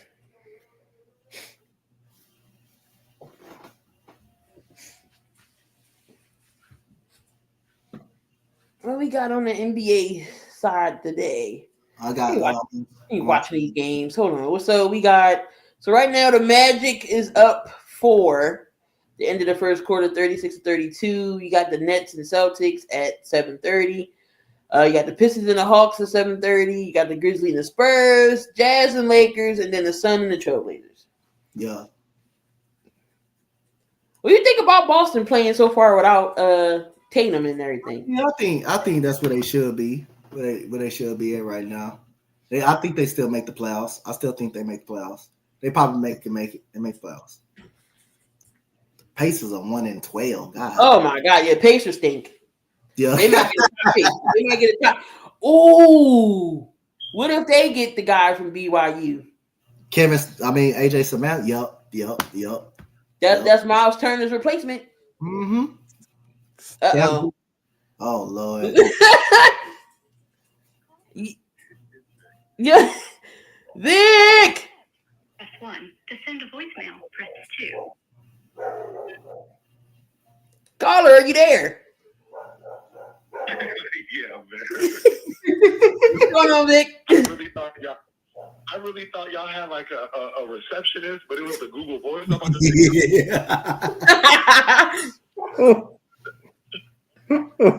Hey man, how y'all doing? We good. What you got for us tonight? I think I don't. You didn't touch on it on the show, which is pretty good. I don't think you touched on it much, but let's talk about Derek Gunn. Right. Go ahead. But you know what I'm saying? These comments and talking about the team, like he really has inside information. We hear Jordan Mailata. He had his comments.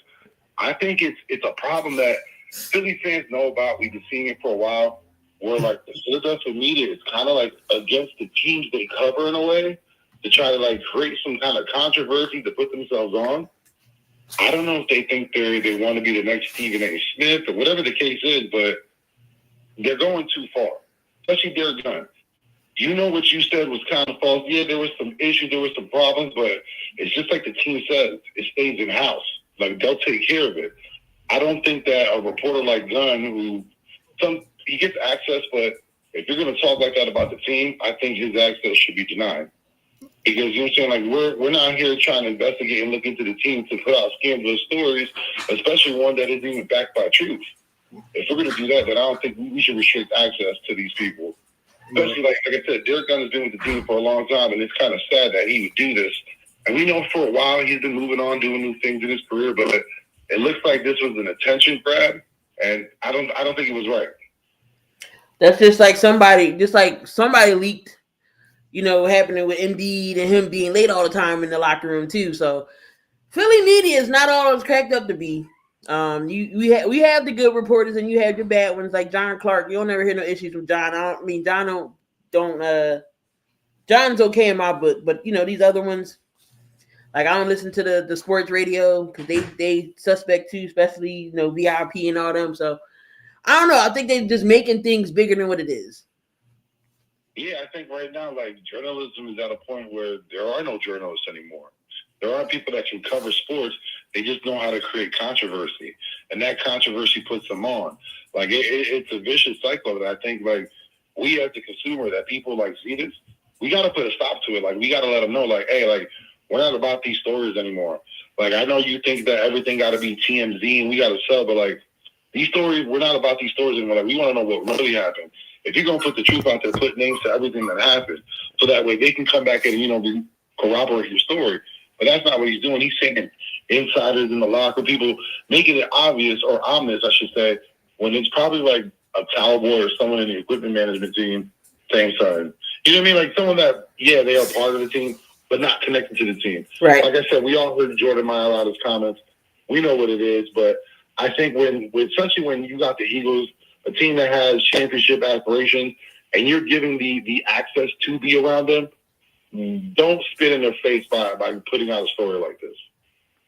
I agree, especially when they just trying to get clicks, trying to have further disagreements in the locker rooms and images and things like that. So yeah, but we all know this how Philly media is in general. I don't know how it is in other cities, but I just know Philly is notorious for it. Yeah, I think we do it for against our sports teams. Like I said, these are the teams that they said that they love, that they cover. They're 4 for 4, but everything they put out is controversy. No one really covers like the good stories that they put out for the most part. Yeah, they'll cover a Jalen Hurts story, but that's it because they just want that attention. You know what I mean? Like everything now, and it's probably not just Philly, like you said, it could be all around. It's more and more people are just doing things for the attention. That's it. They're not covering any stories. They're not bringing anything new. They just want it for the attention. They just want the clicks. They want the likes. Yeah, no, definitely agree. I gotta say one thing to Vic, if he can hear me, Vic. Hey, I gotta give you credit, man. Hey, I knew Con Knipple and at Duke. I watched him at Duke. I just didn't want him to land with the Sixers because the Sixers were gonna fuck him over. But you were right. Con Knipple playing some hell of a basketball. He on top of the Rookie of the Year ladder right now. Con Knipple. Hey, I said it before the draft came out when he was still playing. I was like, listen, this kid is something different. He got a good game. It translates to the NBA. He's big. He could move. Like, he scores at will. And you see what he's doing in Charlotte. Although, the team could do better as a whole, but he's one of the bright spots there. Yep. I just wanted that for the Sixers. Like, we needed a small – listen, I love VJ. I'm not saying anything wrong. Like I said, he won me over on draft night. His speech about like how he grew up and everything, like it showed me that he's going to be a hard worker. We're literally seeing that. We're seeing VJ go out night in and night out, and he's putting everything on the board. I love it. But at the same time, I was just trying to get that small forward because I knew we were guard heavy. I thought Con Knipple would be great for the team. And listen, he would have, but I wish him all the best at Charlotte. I know pretty soon he's going to mess something up, or Charlotte's going to mess something up, and he possibly still could be a Sixer. Look, if we get Bob Myers at GM, he gonna make it happen. He gonna make it. If we get Bob in, that'd be, like I said, anything other than Daryl Morey, and then we can come up and not to look at Coach and be like, Coach, I told you we were gonna get Cam Boozer. I told you this.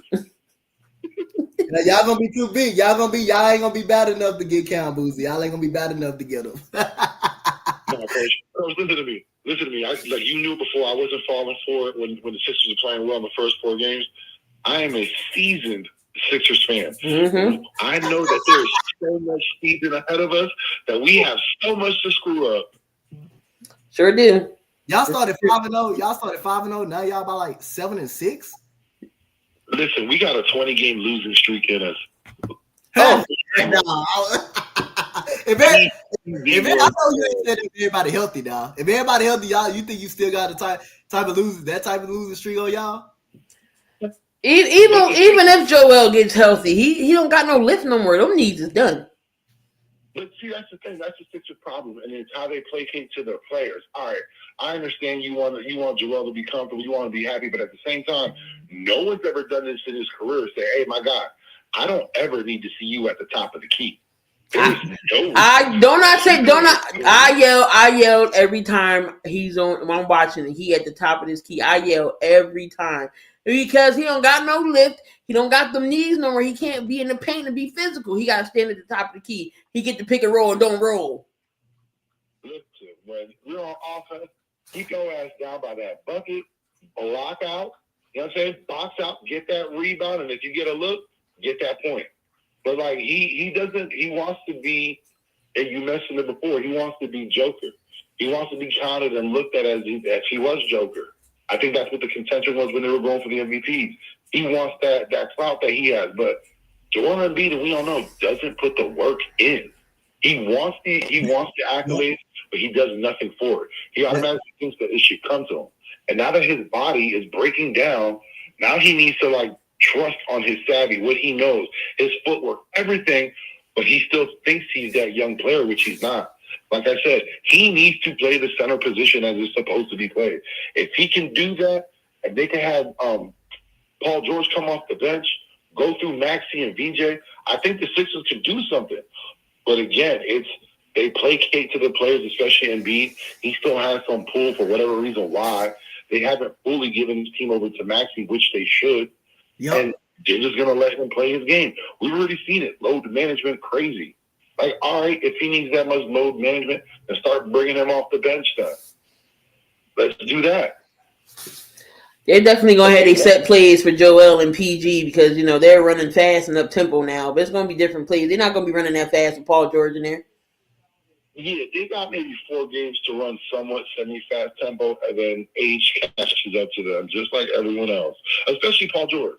He's just coming back from injury. I hope no one expects anything from him right now, for real. He had 9 points last night.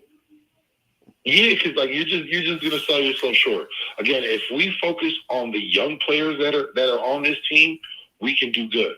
But if we keep on looking at the past, if we keep on looking at trust the process, then we're not gonna go nowhere. We're gonna be looking at Cam Boozer. Yeah, we're gonna be looking at Cam Boozer. All right, yo, Vic, definitely appreciate you calling in. Definitely. Thank you for having me on. Yep. Appreciate you, Vic. I'll see y'all, Coach. Check Yes, y'all out. sir. I'll be watching. I'll be in the chat. Yes, sir. All right, y'all. Phone line still open. If anybody else want to call on in, told you now Burn understands why the Philly sports is the way it is and why we're not so hard on the Eagles and everybody else.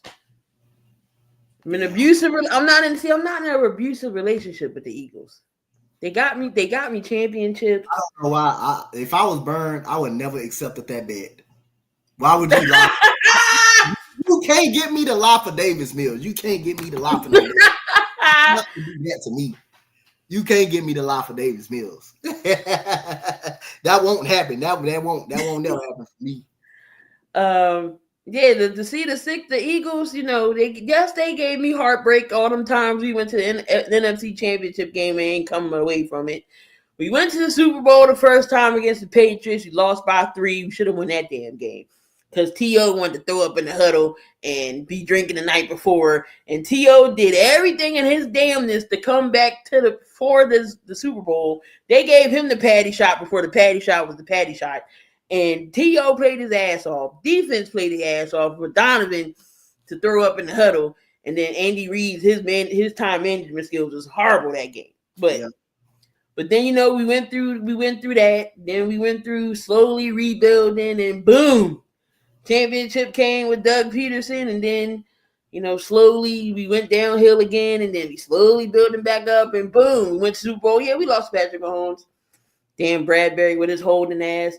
But we didn't go back. We went to the playoffs. We stunk it up in the playoffs because that's when we went 10-0, and then we lost the last 7. And then Tampa Bay lit our asses up in the playoffs, 30-something to 9. 9. We only scored 3 field goals. Came back the next year, won the championship. So that's why I'm not as hard on the Eagles as the other 2 teams. I wouldn't be either though. They delivered me a championship, so hey. 2 championships, yeah, but like the recent championship they delivered, so I can't be too pissed off at them. Yeah, but the Sixers, we haven't won one since 83. So since who? 83. 83? That was the last time they won? I wasn't thought of yet. I came the next year. Damn, 83. It's been a long ass time. just like Freddie said, 50 years has really been that bad. Yeah. 42. 42 years.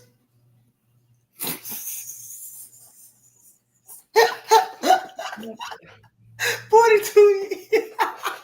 It's been 50 for the Flyers. 50 last time the Flyers one was back in the 70s. It's been 50. Is that for the Flyers? Yeah. Flyers won their last 2 in the 70s. Now, I should have asked Vic that question. I should have asked Vic this question online. Give me if you can just name me one team that haven't won a World Series. You pick. Give me the team.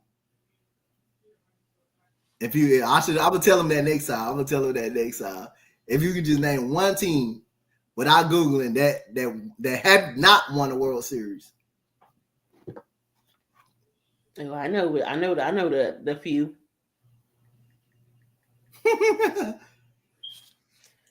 Just like the Yankees got the most in MLB. They got 27. The Canadians in hockey, they got the most. I think they got like 20 something. The Canadians.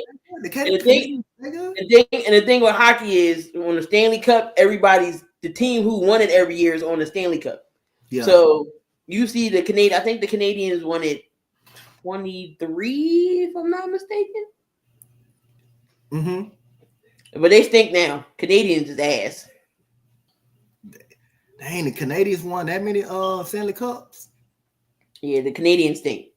Now they do. But yeah, I think they was 20. If I'm not mistaken, I think they 23. So the most WNBA championships is the Comets, right? Yep, that will always be their record. 4 in a row, yeah. 4 in a row. The Aces got 3 championships, or they got 1, 2. Aces got 3. All right, so they may end up catching the Comets, but it would never be a 4-peat though. It would never be. We will never see another 4-peat. No. Yeah. Most teams. Hold on. WNBA.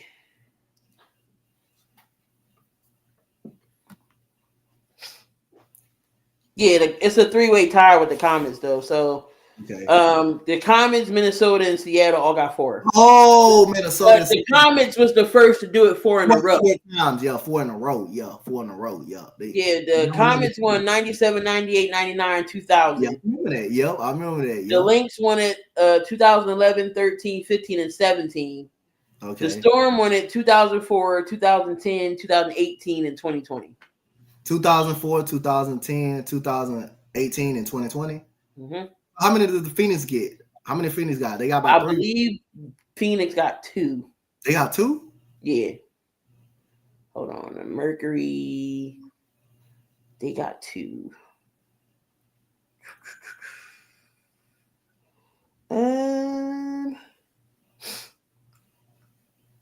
They had a chance to. Who would have thought they would have went to the finals? I mean, they had a chance to win it though, but the Aces were just too damn good.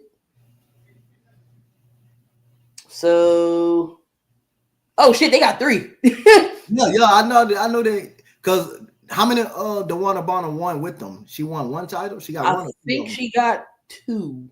2 of them with the Mercury. 2007, 2009, and 2014 is when they won. Okay. And I know you had the Sky. They won. I think they beat the Phoenix Mercury, right? The Sky got 1. Yeah. I think the Sparks got 3 or 2. I think the Sparks got 2. They got 2. They won with Lisa Leslie. Did they win one with? Yeah, they won one with Lisa Leslie and Candace Parker, and then NECA got 1. Yeah. So Mecca and Candace got 1. They got 1 on the. They both was on the same team when they got it, right? Yeah. Mecca and Candace. Okay. So hold on. Let me go through. I know the Detroit Shot got by a championship. I know they got a title. So we had going all the way back from when everything started. So 97, the Comets won them first 4. Yep. Then the Sparks won back to back. 2001, 2002. Yeah, Detroit won 1 2003. Seattle won their first one in 2004. The Monarchs won it in 5. Detroit won it again in 2006. Well, I forgot the Monarchs won. Phoenix won again in 7. Detroit got 2. Detroit got 2. They got 3. Detroit got 3. 2008, 2006, and 2004. Okay. Phoenix won it in 2009. The Mercury, Mhm. the Storm won it in 2010. Okay. Then you had Minnesota in 2011. Indiana won it in 2012. Okay. Phoenix won it again in 2013. Mercury won it again in 2014. Minnesota won it again in 2015. Mm-hmm. Sparks won it in 16. That was with Candace Parker and NECA. Okay. Minnesota won it again. Damn. 2018, the Storm did. Okay. 2019, that's that mixed team with Deladon. Uh-huh. The Storm won it again in 2020. Then we had Chicago, the Aces twice, the Liberty, then the Aces again. Yeah. I want to know who's on them Detroit. You said the Detroit Shocks won 3 of them. I want to know who's all on them teams. And Tamika Catches on. Tamika Catches was on the FIBA when they won, right? So Cappy Poindexter won MVP that year. Oh, that was for the Phoenix shot. That was for Phoenix. Okay. We had the Deanna Nolan. I remember Deanna. Yep, she was. She was your top points. Yep.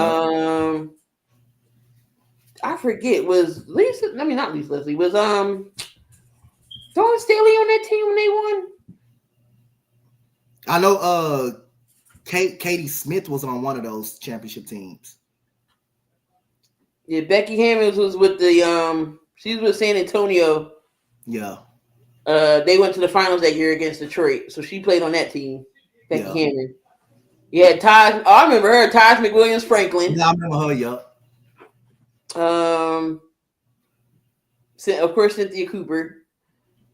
Cynthia Cooper was on what?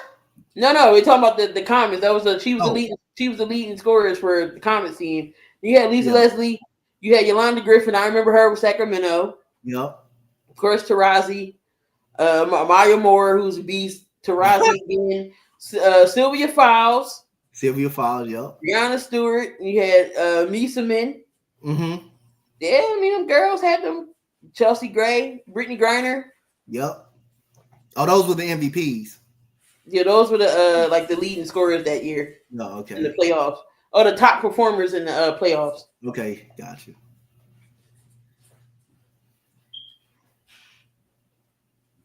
Damn. Yeah. Yeah, Cynthia Cooper led the point to the playoffs all 4 of them years. Damn. Jesus. Yeah, she was the takeover of the WNBA at that point. Yeah, you know, her and Cheryl Miller used to go to high school together. I mean, used to play in college together and everything. Yeah, I remember. Yeah, so they used to battle. Yeah, I heard about that. Yo, he said they didn't like each other.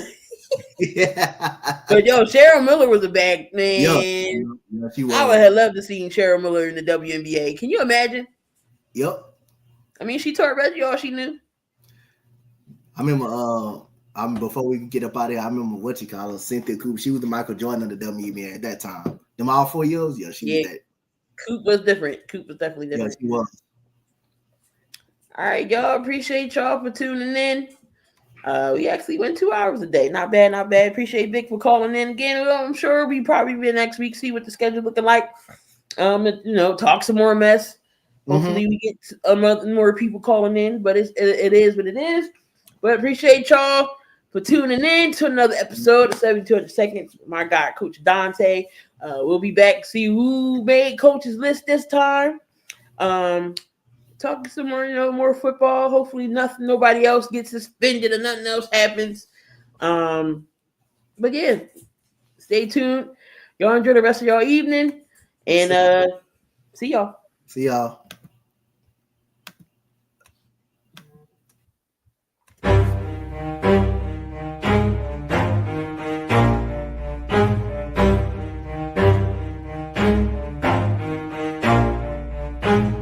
Never stop, I'll get it if I want it. Gotta make to myself a promise. I won't quit, keep going till I got it. I won't give up till I'm on top. Yo, no, I ain't the type to give up. If I do something, man, I do it till I get what I want. I turn a business out of nothing into something I love. I got a poker face, but honestly, I'm not one to bluff. I flip a switch, never miss, man, I always